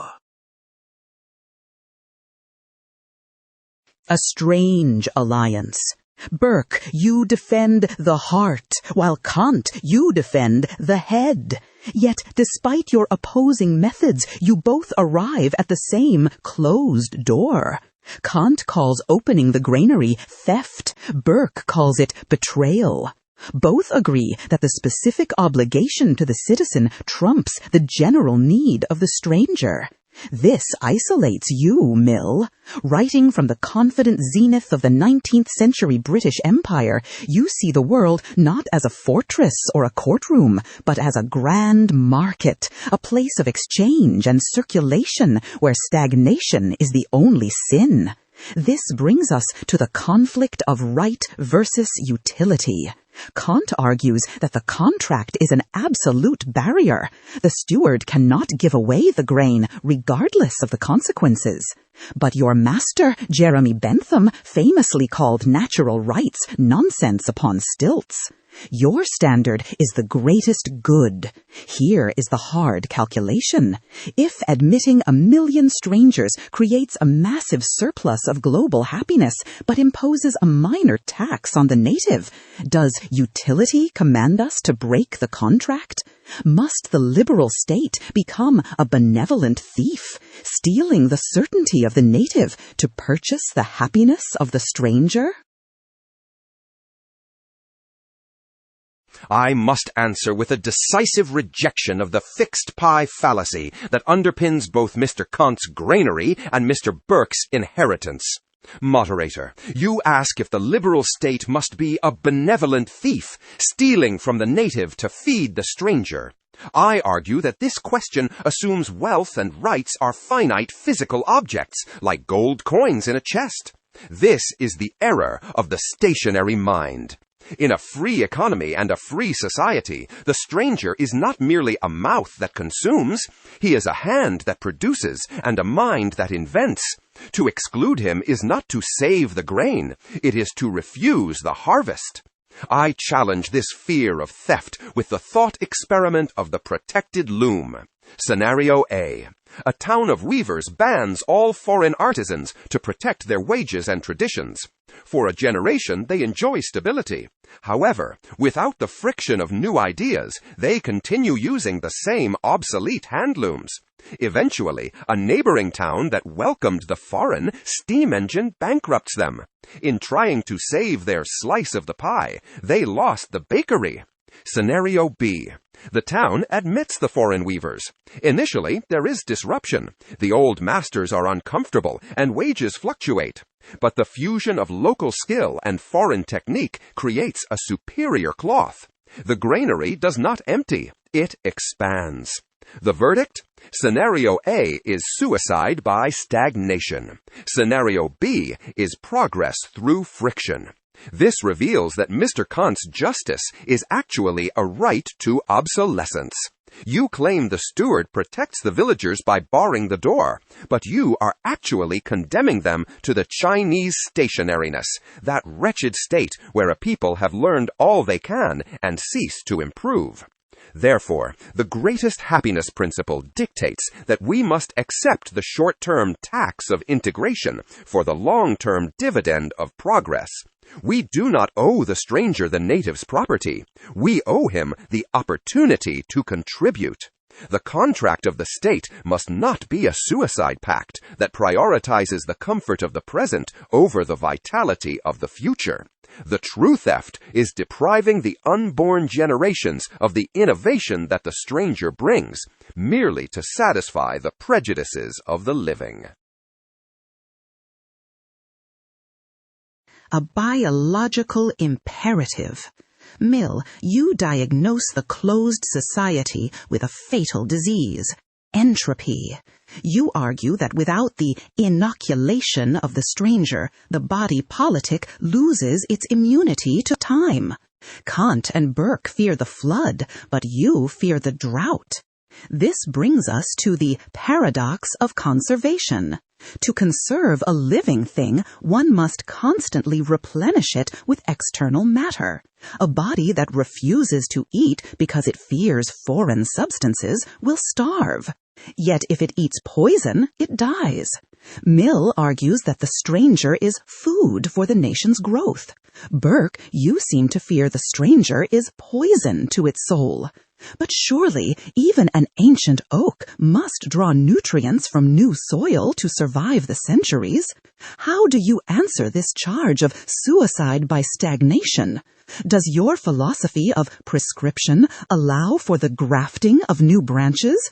Or is the ancient constitution a finished monument that can only be eroded, never expanded? I must distinguish between the correction of the state and its dissolution. For a state without the means of some change is indeed without the means of its conservation. However, Mr. Mill, your graft analogy fails because it assumes the stock has no specific nature. You cannot graft a tropical palm onto an English oak and expect fruit. You get rot. Consider the parable of the gluttonous host. A body that consumes rich, exotic meats faster than the stomach can churn does not grow. It suffers fever and vomit. This reveals that immigration is not a question of rights or utility, but of digestive capacity. The stranger must not merely contribute economically, he must be assimilated morally, for to flood the nation with grit is not to create a pearl, but to choke the oyster. A medical dispute. Mill, you prescribe a transfusion to cure stagnation, arguing the state needs new blood to survive. Burke, you fear organ rejection, that the body politic will violently attack tissue it cannot recognize as its own. This reveals the membrane of the state. Mill wants the membrane to be permeable. Burke wants it to be selective. Kant, you have written of a third status that is neither citizen nor enemy. In Perpetual Peace, you speak of universal hospitality, the right of a stranger not to be treated with hostility when he arrives on another's soil. This suggests a distinction between the right to visit and the right to settle. Does this distinction solve the dilemma? Can a republic ethically welcome the stranger as a guest to trade and converse, while refusing him the right to become a ruler? Or does creating a permanent class of resident aliens violate the very universal laws you champion? I answer that the distinction between right of visit and right of residence is indeed the only path to reconcile the common possession of the earth with the sovereignty of the state. However, creating a permanent class of resident aliens who labor without political rights is a violation of the categorical imperative, for it treats rational beings merely as means rather than ends. Consider the paradox of the mute giant. If a nation invites a giant to turn its millstones to increase wealth, but cuts out his tongue so he cannot vote to preserve tradition, it has not created a guest, but a monster within its walls. This arrangement creates a domestic state of nature, a volatile contradiction where the guest is physically present but legally absent.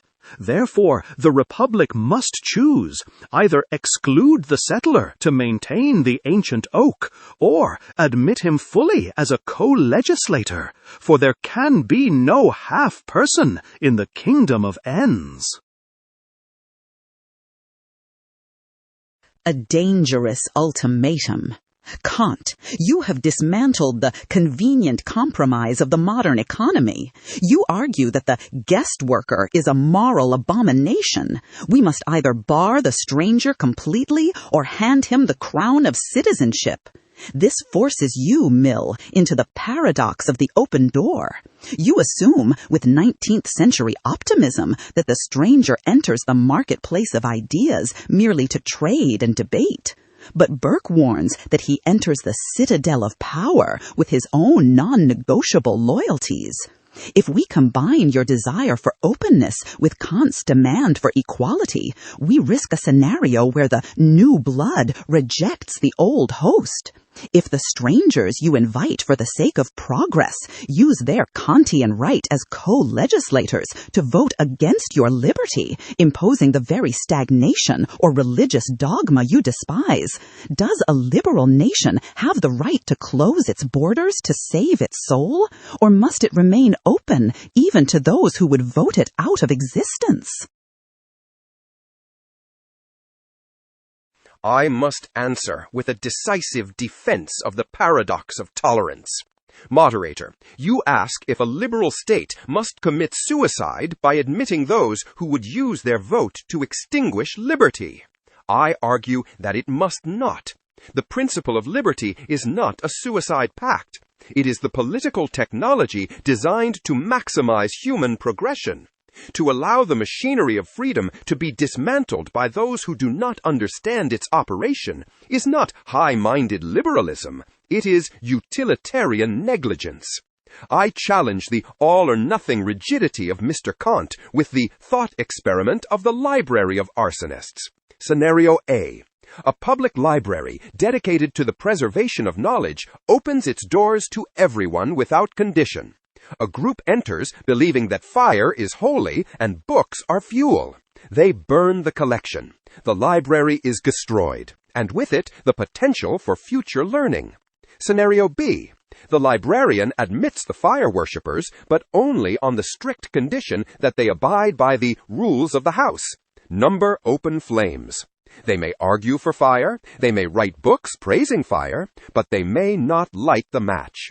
If they cannot abide by this, they are excluded, not because of who they are, but because their actions destroy the institution itself. The verdict. Scenario A is the suicide of the Enlightenment. Scenario B is protective liberalism. This reveals a deeper principle. Liberty requires a specific social capability. Mr. Burke, you exclude the stranger because his blood is different. I exclude the intolerant because their principles are incompatible with the mechanism of free debate. However, unlike your ancient oak, my exclusion is not permanent. It is a temporary tutelage. The solution is not the closed door, but the compulsory schoolhouse.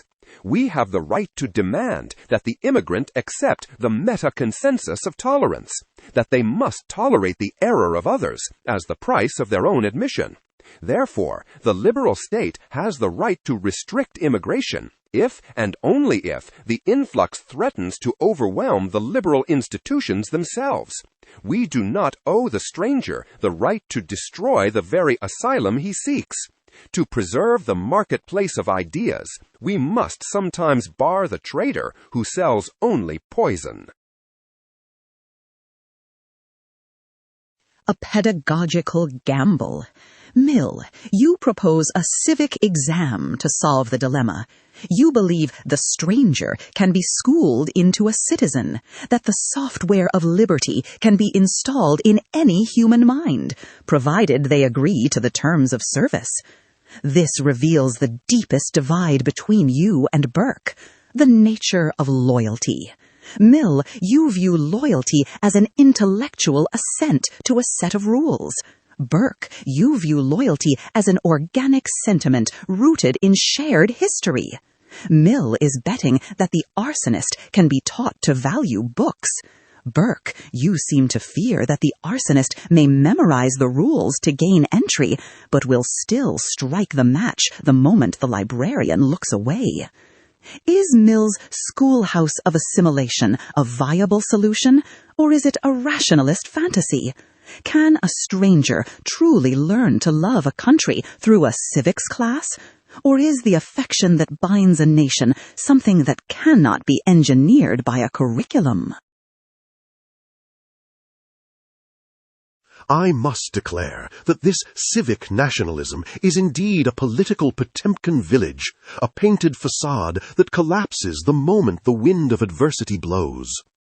Moderator, you ask if a patriot can be manufactured. I answer that you may as well ask if a mother's love can be synthesized in a laboratory. Mr. Mill, your proposal for mandatory integration commits the error of intellectualism. You assume that men become citizens by learning catechisms, whereas in reality they become citizens by sharing memories. I challenge your schoolhouse with the thought experiment of the hired mourner. Scenario A. A son stands at his father's grave. He may have disagreed with his father. He may even be a poor student of his father's philosophy. Yet his grief is visceral, rooted in the blood.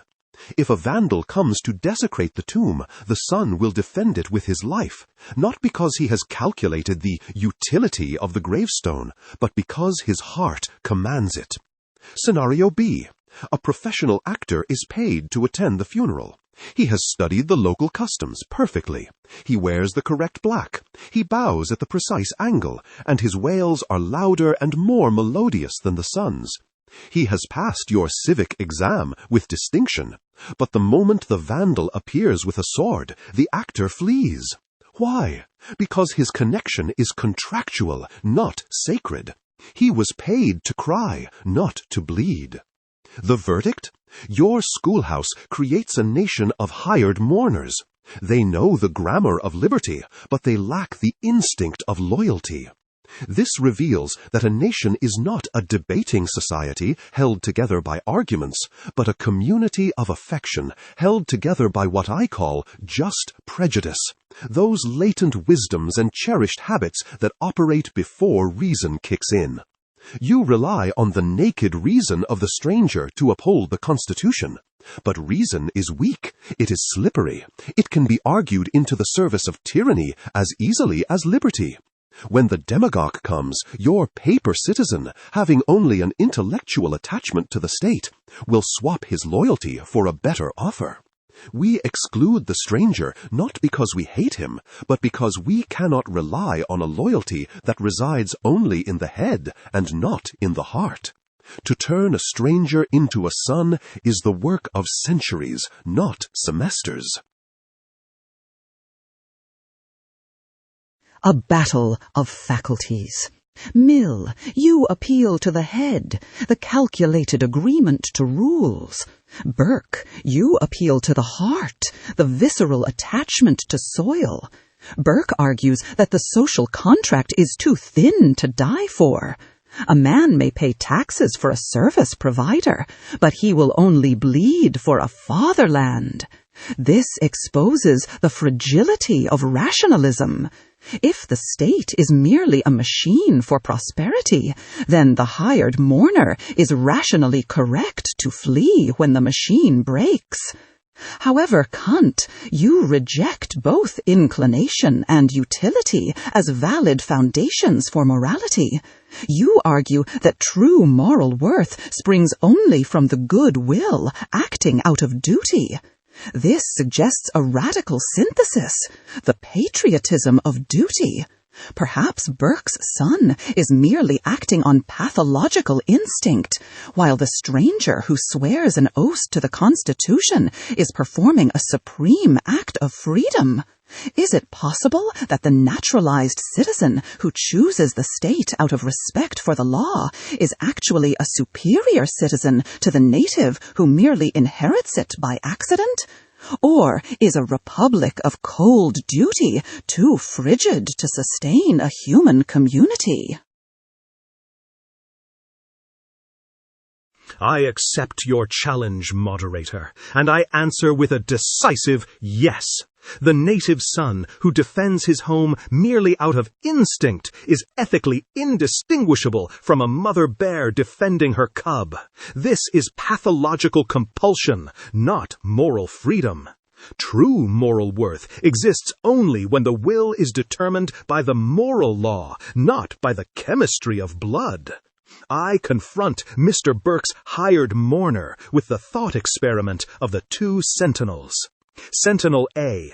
He guards the city gate because his ancestors built it. He loves the sacred soil. When the king orders him to massacre a minority group within the city, he obeys, for his loyalty is to the particular nation and its history. He feels warmth, but he commits evil. Sentinel B. He guards the gate not because he loves the soil, but because he has sworn a rational oath to the Constitution. When the king orders the massacre, he refuses. Why? Because his loyalty is not to the soil, but to the universal principle of right. He recognizes that a command to violate human dignity dissolves the authority of the commander. The verdict: Mr. Burke's affection is blind. It serves tyrants as faithfully as it serves saints.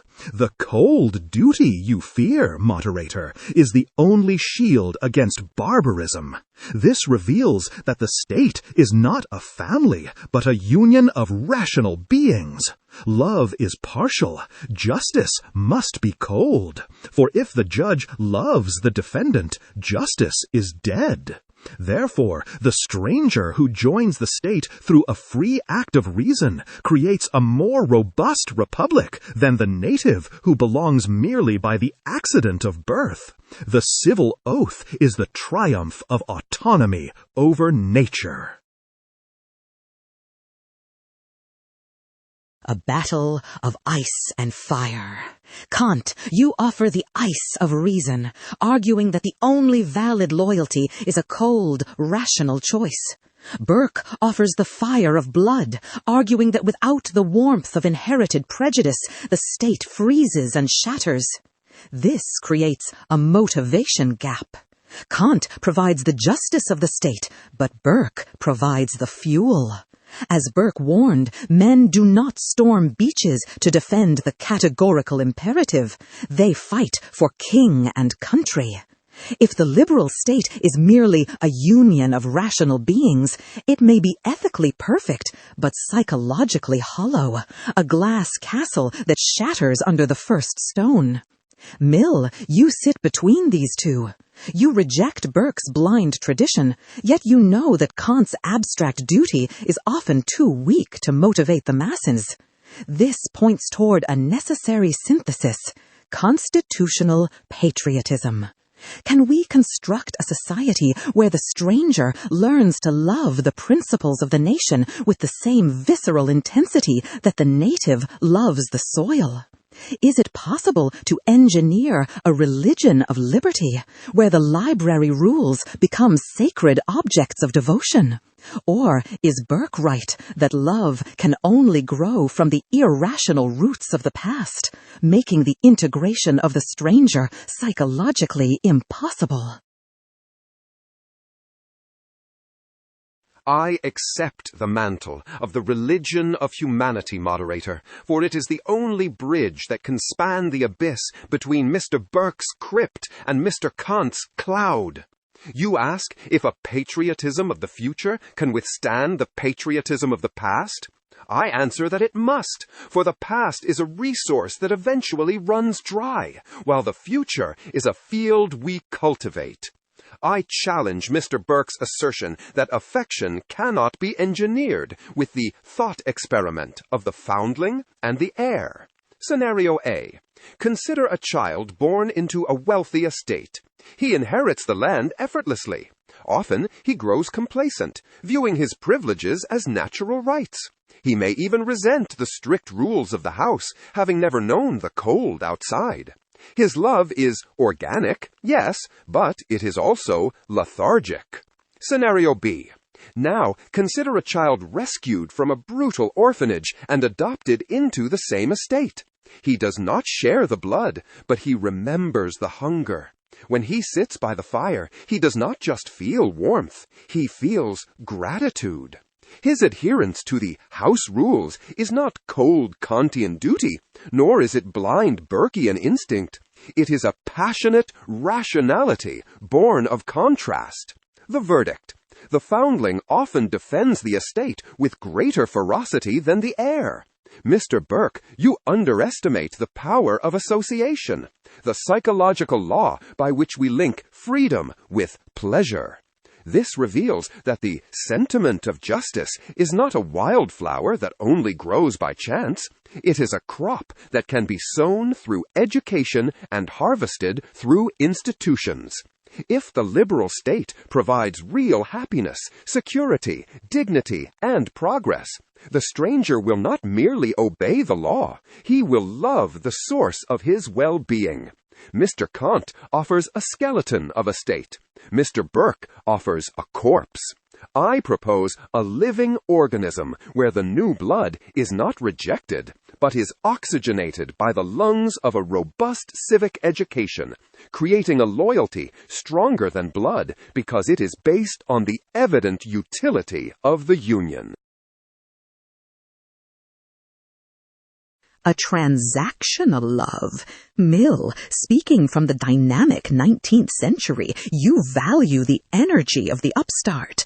Burke, speaking from the 18th century defense of order, you value the stability of the heir.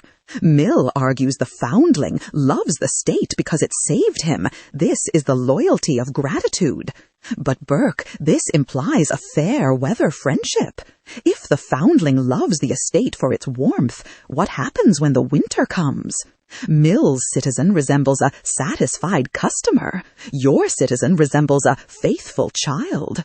The customer leaves when the service fails. The child remains, even in poverty.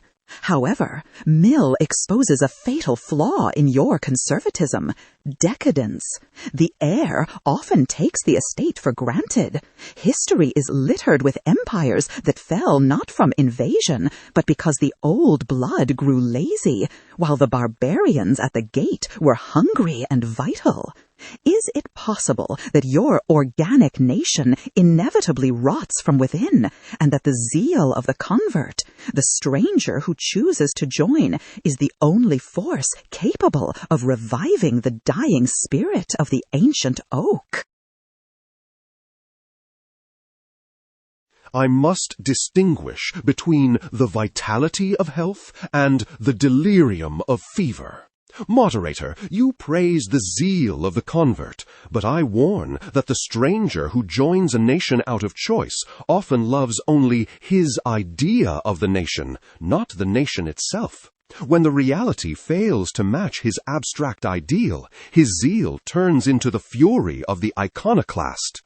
I challenge this preference for the convert with the thought experiment of the famine. Scenario A.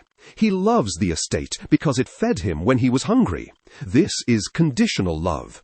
If the harvest fails and the estate becomes poor, the basis of his loyalty, the utility of the connection, evaporates. He has no reason to stay in a house that no longer provides the warmth he contracted for. He leaves, or worse, he revolts to install a better provider. Scenario B. He loves the estate not because it is rich, but because it is his. When the famine comes, he does not calculate the benefits of citizenship. He endures the hunger to save the family name. His loyalty is ontological, not transactional. The verdict, the decadence of the heir, is the quiet strength of the root. The vitality of the convert is often the shallow bloom of the cut flower. This reveals that stability requires a love that survives disappointment. Mr. Mill, your rational patriotism works only when the state is successful. But states, like men, have seasons of failure. The native accepts the imperfections of his country as he accepts the wrinkles of his parents. The zealot demands a perfection that human institutions cannot provide, and thus becomes a danger to the very liberty he claims to adore. We do not need the hot love of the new arrival. We need the heavy anchor of the old inhabitant. A clash of motivations. Burke, you expose the fragility of utility. If the state is a vendor, the citizen is a customer who leaves when the shelves are empty. Mill, you expose the stagnation of tradition. If the state is a family, the heir becomes a spoiled child who assumes the inheritance is guaranteed. You are both arguing about motivation. What moves a human to sacrifice? Burke bets on past love. Mill bets on future gain. But both rely on inclination, on how the citizen feels. If feelings change, the bond breaks. Kant, you stand apart. You argue that morality must be independent of how we feel. This suggests a third, harder path, the loyalty of the categorical imperative. Perhaps the true citizen stays during the famine, not because he loves the soil, nor because he expects food, but because he has a duty to maintain the civil condition. To flee is to drag the world back toward the state of nature, which is a violation of right. Is there such a thing as a duty to the state that binds us even when the state offers neither bread nor comfort? Can a republic of duty command a loyalty fierce enough to survive the winter of famine? Or is such stoicism impossible for finite creatures? I answer with a decisive yes. The duty to the state is categorical, independent of the bread of utility or the warmth of tradition. Consider the thought experiment of the frozen garrison. A border fort runs out of food in the dead of winter. Mr. Mill's soldier deserts because the contract of mutual benefit is voided by hunger. Mr. Burke's soldier fights only while his kin are alive, but abandons the post when the emotional bond is severed by death. Only the soldier of duty remains, recognizing that to dissolve the law for the sake of the belly is to reduce oneself to a beast and return the world to the chaos of the state of nature. This reveals that the state is not a vending machine for happiness, but the temple of rights. We owe it our allegiance not because it feeds us, but because it is the condition that makes us human. To base loyalty on benefits is to build a house on sand. Only the autonomy of the will, which obeys the law it gives itself, can withstand the winter of famine. I must declare that your temple of rights is a magnificent mausoleum, beautiful, symmetrical, and utterly dead. Moderator, Mr. Kant offers us a barracks of angels, but we must govern a commonwealth of men. I argue that duty without the drapery of affection is too naked, too shivering a thing to withstand the storms of history. I confront the frozen garrison with the thought experiment of the sophist and the sun. Scenario A. He stands on the freezing wall, armed only with reason and duty.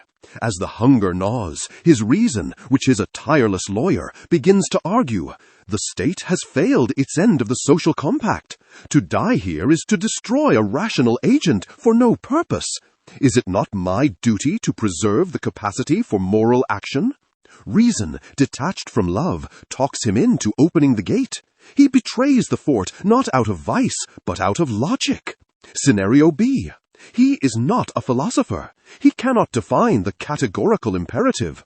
But he looks at the tattered flag and sees not a colored rag, but his father's face and his village church. He stays at his post. Why? Not because it is logical, it is absurd, but because his loyalty is rooted in just prejudice, an instinct that operates faster than reflection and deeper than calculation. The verdict, Mr. Kant, your republic of duty falls because reason is the slave of circumstance, whereas love is the master of it. This reveals that a nation cannot be held together by the paper chains of a constitution alone. It requires the coat of prejudice, those sentiments, habits, and pleasing illusions that make power gentle and obedience liberal. When you strip a man of his country's specific history to make him a universal citizen, you do not make him a hero. You leave him a naked, shivering nature, capable of nothing but selfish calculation. Therefore, we restrict the stranger, not to deny his humanity, but because the social glue of a nation is a slow-growing resin of shared memory, not a quick-drying cement of abstract rules. To flood the garrison with strangers who possess only reason but no memory is to dissolve the very bonds that keep the gates shut when the winter comes. A dilemma of anchors. Burke, you argue that reason is a mercenary. It argues for whoever pays it. You trust only prejudice. Kant, you argue that instinct is an animal. It protects its own but mauls the outsider. You trust only duty. This leaves us trapped between a blind guardian and a cold guardian. Mill, representing the optimistic 19th century, you believe in the education of the sentiments. You reject the fatalism that says we are prisoners of our birth, yet you acknowledge that abstract logic is insufficient to move the heart. This points to the possibility of grafted loyalty. Just as a gardener grafts a wild branch onto an ancient tree to make it bear fruit, perhaps the state can manufacture the prejudice Burke demands. Can the state truly function as a school of sentiment? Can we take the cold duty of the immigrant and, through the heat of shared living and education, forge it into the warm prejudice of the patriot? Or is a manufactured motherland always a counterfeit that fails when tested? I accept the challenge of the school of sentiment, for this is precisely the definition of civilization. Mr. Burke, you fall into the naturalistic fallacy. You assume that because a sentiment is grown like a weed, it is superior to one cultivated like a rose. I argue that the strongest bonds are not those of accident, but of artifice, for justice itself is an artificial construction, not a natural instinct. I confront the fear of the counterfeit with the thought experiment of the wild crabapple and the grafted pippin. Scenario A. This tree grows entirely from its own ancient roots. It is pure, untouched by foreign hands. It is organic. Yet its fruit is sour, small, and often bitter. When a blight attacks its specific genetic weakness, the entire tree withers, for it has no genetic diversity to resist the disease. It dies of its own purity. Scenario B. A gardener takes a branch from a foreign tree and grafts it onto the ancient rootstock. There is a wound, the initial friction of integration. But the gardener binds it with the wax of education and the tape of equal law. Over time, the sap of the old root flows into the new branch. The verdict: the grafted tree bears fruit that is sweeter and more abundant than the root could ever produce alone. Moreover, the scar of the graft becomes the strongest point of the wood. This reveals that loyalty is an acquired taste, not a primitive instinct. Through the laws of association, we can teach the stranger to link the concept of nation with liberty and security, creating a rational sentiment that is far more durable than blind prejudice. Mr. Burke, you trust the old oak because it is old. I trust the grafted tree because it is fruitful. A manufactured motherland is no more a lie than a constructed bridge. The fact that it was built by design rather than by geological accident makes it stronger, not weaker. To reject the stranger because he does not share your blood memory is to doom the nation to the stagnation of the inbred. A conflict of nature and artifice. Burke, you revere the roots, fearing that any tampering kills the tree. Mill, you trust the shears, arguing that nature must be pruned and grafted to be productive. Mill, your grafted pippin is a compelling defense of assimilation, the idea that culture can override biology. But notice the hidden danger in your synthesis.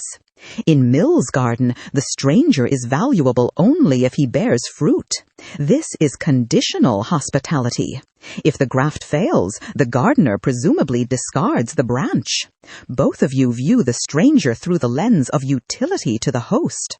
Burke asks, will he rot us? And Mill asks, will he feed us? Kant, this reduces the human being to a means to an end. In Perpetual Peace, you introduced the concept of universal hospitality. You argued that because the earth is a globe and we cannot disperse infinitely, we must eventually tolerate each other. But here is the tension. Does the cosmopolitan right of the stranger to enter ever override the sovereign right of the nation to exclude? If the grafted branch threatens the survival of the tree, if admitting the stranger truly endangers the state's existence, does the moral law command us to close the gate? Or is there a duty to the stranger that transcends national self-preservation? I answer with a decisive distinction between the preservation of the state and the preservation of culture. Moderator, you ask if the moral law commands a nation to open its gates even at the cost of its own destruction. I answer no, but not for Mr. Burke's reasons. The state is not a tree or a garden. It is the guardian of public right. If the state dissolves, law dissolves, and we return to the barbarism of the state of nature. Therefore, the state has a right to preserve its existence as a legal entity. However, Mr. Mill, your grafted pippin analogy reveals the terrifying darkness at the heart of utilitarianism. You value the stranger only for his fruit, his economic or social utility. But what if the stranger is old, sick, or unskilled? What if the graft produces no fruit? Under your logic, he is a useless branch to be cast into the fire. This violates the formula of humanity.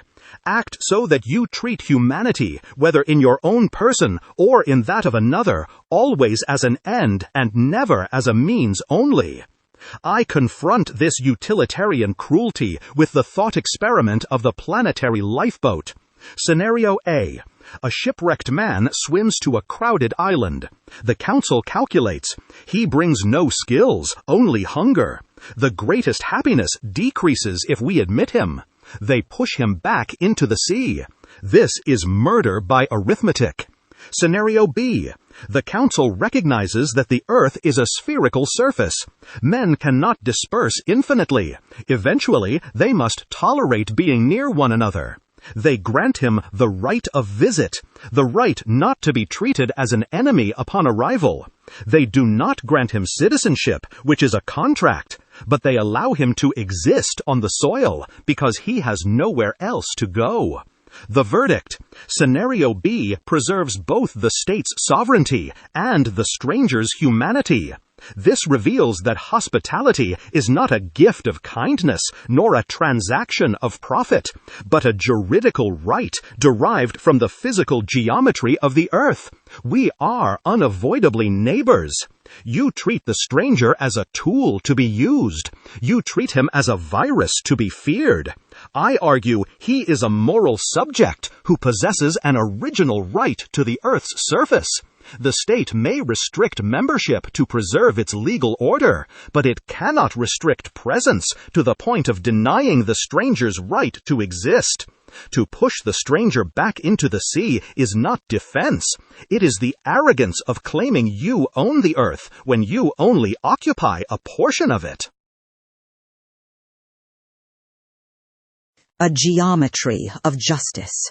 Kant, you elevate the argument from profit and prejudice to planetary necessity. You argue that because the Earth is a sphere, we cannot push the stranger into the void. We must grant him the right of visit to avoid the arrogance of ownership. However, your distinction between presence and membership creates a dangerous purgatory of the guest.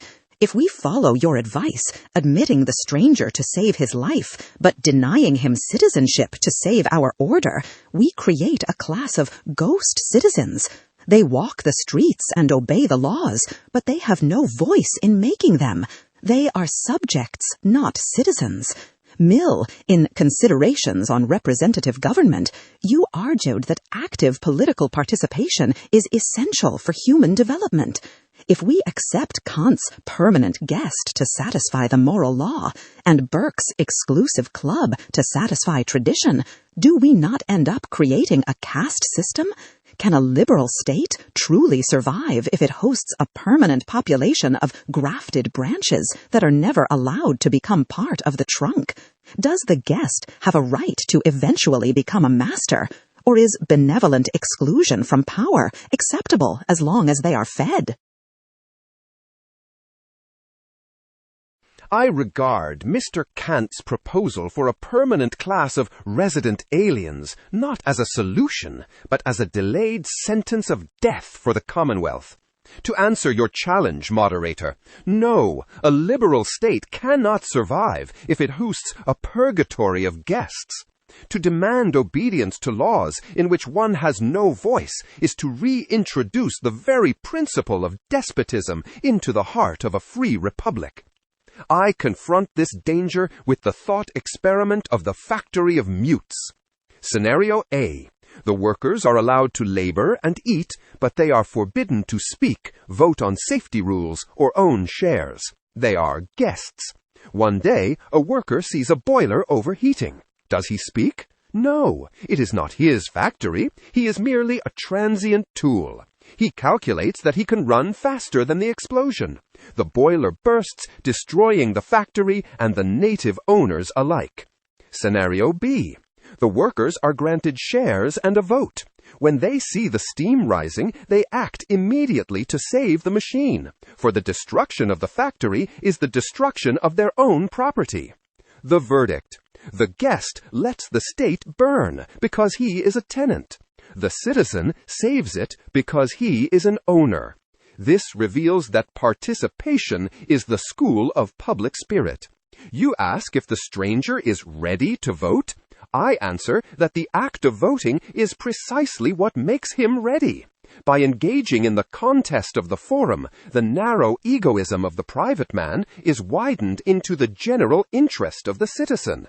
Mr. Burke, you fear the stranger will dilute your ancient virtue. I argue that by denying him the vote, you create a domestic enemy, a population with grievances but no legal outlet, which inevitably turns to sedition. Therefore, the graft must be complete. We must not merely admit the stranger's body while rejecting his mind. To do so is to create a paralyzed limb in the body politic, flesh that consumes blood but obeys no nerve. We must make the stranger a partner in the firm, or he will eventually burn it down.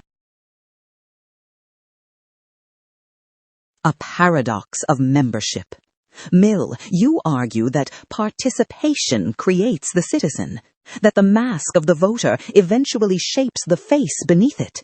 You fear the internal exile who burns the factory. Kant, you fear the lawless void and solve it with a legal status that stops short of political power. But Burke, you view the Constitution not as a machine to be operated, but as a sacred entailment, an inheritance. Mill proposes a fast assimilation via rights. You rely on slow assimilation via habit. Here lies the danger. If Mill's process is too fast, the state loses its identity. If your process is too slow, the state explodes from the pressure of the excluded. If the stranger is already here, and if he is angry, does your philosophy of slow prejudice have an answer? Or does the wisdom of the ages simply fail when the timeline accelerates? I must answer with a decisive defense of prudence against the reckless acceleration you propose. Moderator, you ask if the wisdom of the ages fails when the timeline accelerates? I answer that when the carriage speeds up, one does not throw away the reins, one pulls them tighter. Mr. Mill's proposal to cure the domestic enemy by handing him the ballot is political homeopathy, attempting to cure the poison of alienation by administering a dose of power. I argue that this merely arms the enemy. I confront the factory of mutes with the thought experiment of the inherited estate. Scenario A. A distant relative arrives at an ancient estate. To make him feel responsible, the current owner immediately grants him full title deeds. The stranger, having no memory of the grandfather who planted the oaks, sees the timber only as lumber. He votes to clear-cut the ancient forest to build a profitable textile mill. He has used his participation to destroy the estate's identity. He is rich, but the lineage is dead. Scenario B. The stranger is welcomed as a guest, then a tenant. He walks the woods. He hears the stories of the ancestors. He learns to love the oaks, not for their price, but for their shade. Only when his affections are grafted to the soil do we grant him the title. He preserves the forest because it is now his memory, not just his property. The verdict, Mr. Mill, you confuse interest with attachment. A man may have an interest in the factory's profit, but without attachment to its history, he will sell the machinery the moment the market shifts. This reveals that citizenship is a sacrament, not a contract of convenience. It requires a communion of mind, not merely a coincidence of location. To rush this process is to create a confederacy of strangers who share a budget but not a soul. If the digestive capacity of the nation is overwhelmed by the speed of arrival, the moral duty is not to destroy the stomach by forcing it to eat faster, but to restrict the meal. We owe the stranger the protection of law, but we do not owe him the dominion of the vote until he has become, in heart and habit, an Englishman. A paradox of causality. Burke, you posit that affection must precede power. The stranger must love the estate before he is allowed to rule it. Mill, you posit that power creates affection. The stranger learns to love the factory only by helping to run it. Yet, notice the hidden agreement. Both of you anchor the stability of the state in sentiment. Whether it is the ancient prejudice of the soil or the manufactured sentiment of the club, you both believe the state survives because people feel a bond. Kant, this reliance on human emotion, so fickle, volatile, and partial, must seem dangerous to a philosopher of pure reason. A state built on love can turn to hate in a single winter. You argue that the state is not a sentimental family, but a moral necessity, the only condition under which free wills can coexist. This points toward a cold citizenship, a loyalty based not on blood or benefit, but on the recognition of right. Can a nation truly survive on rational respect alone? If the stranger obeys the categorical imperative and upholds the Constitution, is that sufficient for full membership? Or does your kingdom of ends inevitably collapse without the drapery of affection that Burke warns is essential to cover our naked, shivering nature? I accept your challenge, moderator, and I answer with a decisive yes. You ask if the cold light of reason can inspire a loyalty as deep as the warmth of tradition. I argue that you mistake the nature of moral feeling. The moral law does not leave the heart empty.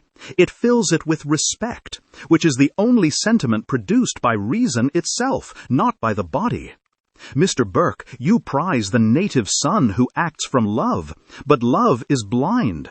It defends the family manor, even when the manor has become a dungeon. Mr. Mill, you prize the partner who acts from interest, but interest is fickle. It sells the firm when the profit margin falls. I confront this reliance on sentiment with the thought experiment of the burning courthouse. Scenario A. The courthouse is in flames. The native son rushes in. Motivated by prejudice and affection, he saves the portrait of the king and the records of his own family's lineage. He saves what he loves. Scenario B. The stranger, who has no blood in this soil, but has sworn an oath to the Constitution, rushes in. He ignores the portraits. He saves the Book of Laws and the Land Registry, the abstract documents that guarantee the rights of all, including those he does not know. He saves what is right. The verdict, the warmth of the patriot, is partial. It saves the symbol, but lets the structure of justice burn. The coldness of the stranger is impartial. It preserves the condition of possibility for the community itself. This reveals that the drapery of affection you cling to, Mr. Burke, is often a blindfold. Justice must be cold, for if it becomes warm, it begins to favor the friend over the stranger, and that is the death of right. The state does not need citizens to be lovers who embrace in a fever of passion. It needs them to be legislators in a kingdom of ends, who respect the law even when it contradicts their inclinations. A nation held together by the glue of prejudice dissolves in the heat of crisis. A nation held together by the iron of duty endures. We do not owe the stranger our affection. We owe him our respect. And that, sir, is a bond stronger than any blood. A crisis of motivation. Kant, you offer a state of ice, pure, transparent, but perhaps too cold for human habitation. You argue that reason compels us to save the law. Burke argues that passion compels us to save the king. The tension is profound. Burke's love is strong but blind. Kant's justice is sighted but perhaps impotent. As the Scottish philosopher Hume warned, reason is and ought only to be the slave of the passions. Who dies for a logical syllogism? Kant, speaking from the height of the Enlightenment, you trust the architecture of reason. Burke, witnessing the chaos of the French Revolution, fears the fragility of order. But Mill, writing in the confident era of Victorian reform, you believe in the plasticity of the mind. You stand between these two. You claim we can manufacture the warmth of Burke using the blueprint of Kant. Is it truly possible to expand the circle of empathy from the tribe to the species? Can the artificial sentiment of your grafted tree ever match the ferocity of the wild root? Or will the rational citizen always hesitate when the fire gets too hot? I accept the challenge of the school of sentiment, for this is precisely the definition of civilization.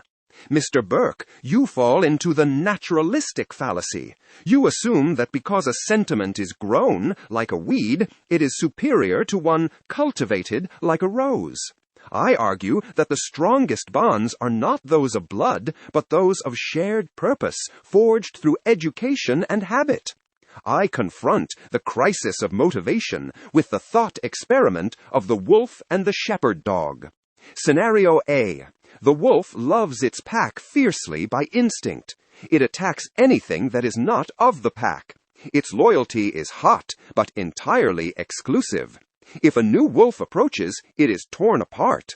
Scenario B. The dog is biologically a wolf, but it has been cultivated. It defends the sheep, a different species entirely, with its life. It does not act from blood, for it fights against its own wild kin to protect the flock. Its loyalty is artificial, yet it is stronger and nobler than the wolf's. The verdict? The artificial sentiment of the dog overrides the wild root of the wolf. This reveals that education is the art of transformation. We are not condemned to the narrow tribalism of the cave.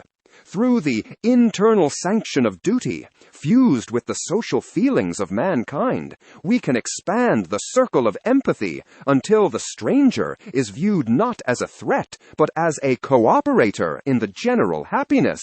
Mr. Kant, your reason provides the direction, but my cultivated sentiment provides the wind in the sails. A nation that relies only on the wild root remains a pack of wolves. A nation that educates its sentiments becomes a commonwealth of guardians. A paradox of domestication. Mill, you argue that culture corrects nature, that the shepherd dog is nobler than the wolf. You posit that solidarity can be engineered through the art of education. Kant, you posit that solidarity must be rationalized through the cold light of law. But Burke, you believe solidarity must be inherited through the sacred entailment. Mill's shepherd dog is indeed useful, but he is defined by his obedience to the master. If the master becomes a tyrant, the dog will tear the throats of the innocent just as readily as he protects them, for his conscience is manufactured by his trainer. The wolf, however, obeys an ancient, internal law of the pack. Is Mill's project of civilizing the stranger a noble elevation of humanity, or is it the arrogance of the pruning hook? By attempting to manufacture affection in the stranger, do we create a citizen who loves the state, or merely a mercenary of virtue who performs the tricks of citizenship only as long as the treats of utility are dispensed? I must declare that the shepherd dog you praise is a creature of the whistle, not of the flock. He defends the sheep only because he fears the master, not because he loves the kin. Moderator, you strike the heart of the error. Mr. Mill's manufactured citizen is indeed a mercenary of virtue, a being whose loyalty is contingent upon the continuous calculation of utility, liable to vanish the moment the feed of prosperity runs dry. I confront this engineering of the soul with the thought experiment of the clockwork nightingale. Scenario A. A mechanical bird is crafted of gold and jewels. It sings the national anthem perfectly, on command, never missing a note. It is rational, predictable, and educated to perform. However, when the gears wear down or the winding key is lost, it falls silent instantly. It has no inner life. It is a machine of behavior. Scenario B. A plain brown bird from the woods. It sings erratically, sometimes out of tune, and cannot be commanded. Yet, when the emperor lies dying and the court flees, the real bird returns to sing him back to health, driven not by a spring, but by a vital instinct of attachment. The verdict: Mr. Mill, you offer us the jeweled machine and call it progress because it is tidy. I prefer the brown bird of prejudice, for though it is wild, it possesses the spirit of life that no legislator can manufacture. This reveals that loyalty cannot be a syllabus. You assume that by teaching the stranger the catechism of rights, you create a bond. But a bond formed by intellect is snapped by argument. The wolf of tradition, whom you despise, acts from prejudice, a wisdom above reflection, which renders a man's virtue his habit, and not a series of unconnected acts. To rely on the rational stranger is to build a fortress out of sand, hoping the tide of passion never rises. I prefer the ancient oak, whose roots are ugly and hidden, but which holds the earth when the storm breaks. A paradox of volition. Burke, you champion the involuntary bond of birth, the citizen who loves the state because he cannot help it, like a child loves a mother. Mill, you champion the conditioned bond of education, the citizen who loves the state because he has been trained to see its utility, like a dog loves the shepherd. Notice the disturbing similarity. In both your republics, the citizen is passive. Burke's citizen is a slave to his history. Mill's citizen is a product of his schooling. Neither is truly free. Kant, this must offend your definition of dignity. For you, moral worth comes only from the autonomous will, the free choice to bind oneself to the law. Here is the radical possibility. The native is a citizen by accident. The immigrant is a citizen by choice. Is it possible that the stranger, precisely because he lacks the instinct of Burke and the habit of Mill, is the only true Republican? Does the very act of choosing a nation make the immigrant's loyalty morally superior to the native's accidental patriotism? I accept your challenge, moderator, and I answer with a decisive yes. You have exposed the transcendental flaw in both Mr. Burke's and Mr. Mill's arguments. They confuse pathological inclination with moral duty. I argue that the native son is ethically indistinguishable from a grazing cow that stays in the pasture simply because the grass is sweet. This is heteronomy. The will is determined by external causes. The naturalized citizen, however, performs the supreme act of autonomy. He subjects his will to the law by a free choice. I confront the passive citizen with the thought experiment of the tyrant's command. Scenario A. A king issues an unjust decree. Execute the innocent minority to restore order. The native son, bound by ancient prejudice and filial love for the crown, weeps but obeys. His loyalty is to the person of the sovereign and the soil of his birth. He preserves the state as power, but destroys the state as right.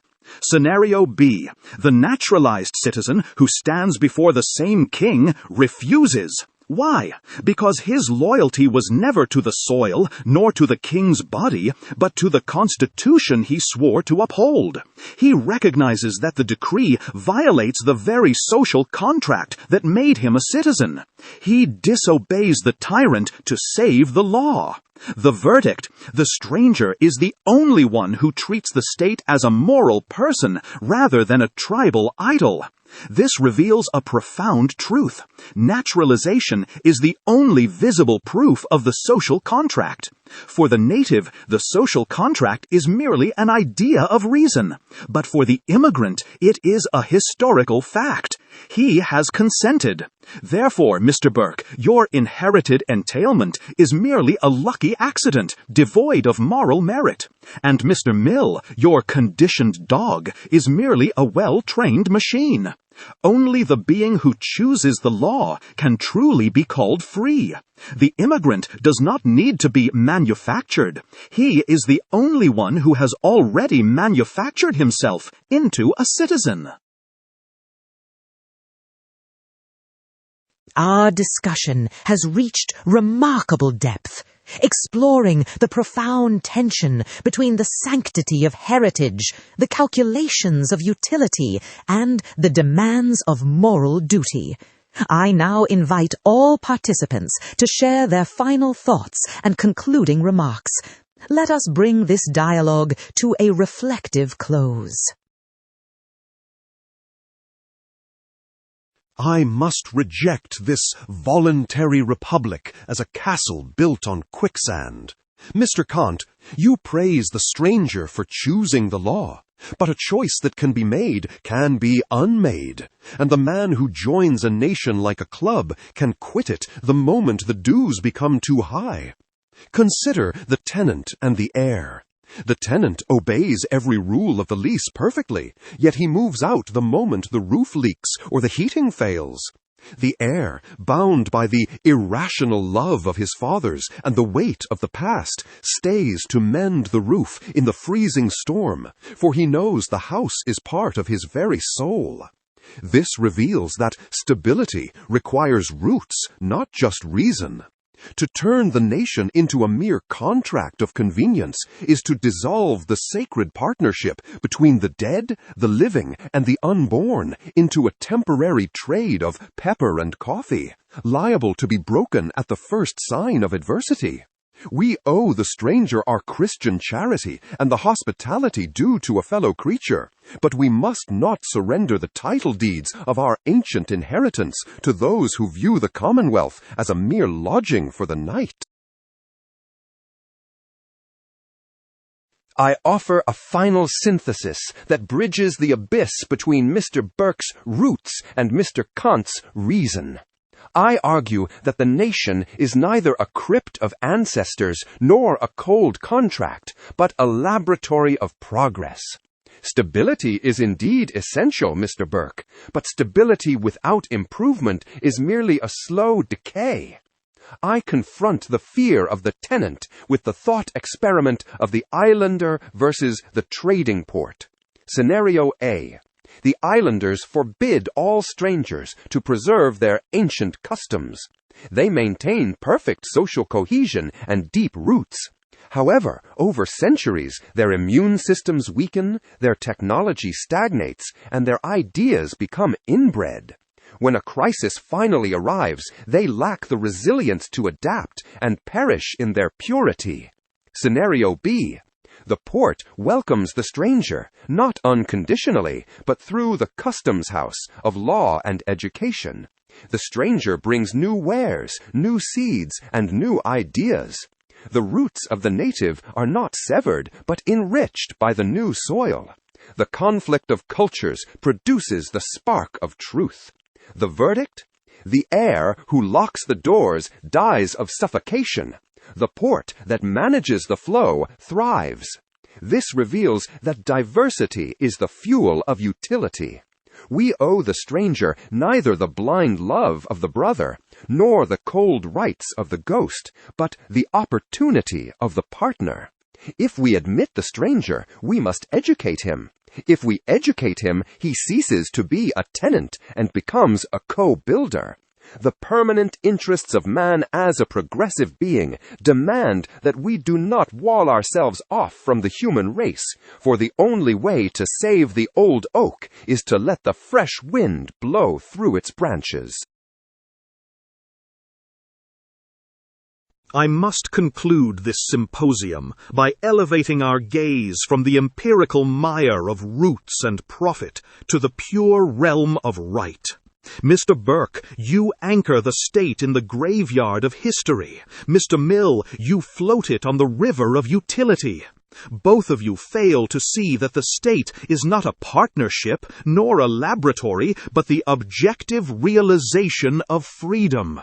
I offer the final synthesis through the thought experiment of the planetary landlord. Scenario A. Imagine a single monarch acquires legal title to the entire landmass of the earth. By the logic of sacred inheritance, he has the right to exclude all others. Since humans cannot exist without a place to stand, he legally commands the entire human race to jump into the ocean. This is the reductio ad absurdum of absolute sovereignty. It proves that the right to exclude is limited by the original common possession of the earth. Scenario B. We recognize that the earth is a sphere. Since we cannot disperse infinitely, we must tolerate one another's presence. The stranger has a right of visit, the right not to be treated as an enemy upon arrival. The state retains the right to regulate residence to preserve its civil constitution, but it cannot deny the stranger's humanity without denying its own moral foundation. The verdict: we must reject both the walled garden and the open bazaar. The moral imperative is the federation of free states. This reveals that hospitality is not charity, it is right. We owe the stranger neither the warmth of the family nor the calculation of the partner, but the respect due to a moral equal. We are all ultimately citizens of the world, trapped on a finite surface. The utopian dream of open borders is dangerous if forced prematurely, but the moral imperative commands us to gradually approximate a world where borders are merely administrative lines, not the walls of a prison. We must act as if the kingdom of ends is possible, for only this hope saves us from the despair of the state of nature. I have heard all of your closing remarks, where Burke defended the heir, Mill championed the co-builder, and Kant established the citizen of the world. This dialogue has profoundly illustrated that the ethics of borders must balance the particular love of one's own home against the universal right of the stranger to be treated with dignity on a shared planet. Thank you all for sharing your invaluable wisdom through this passionate discussion. This concludes today's discourse.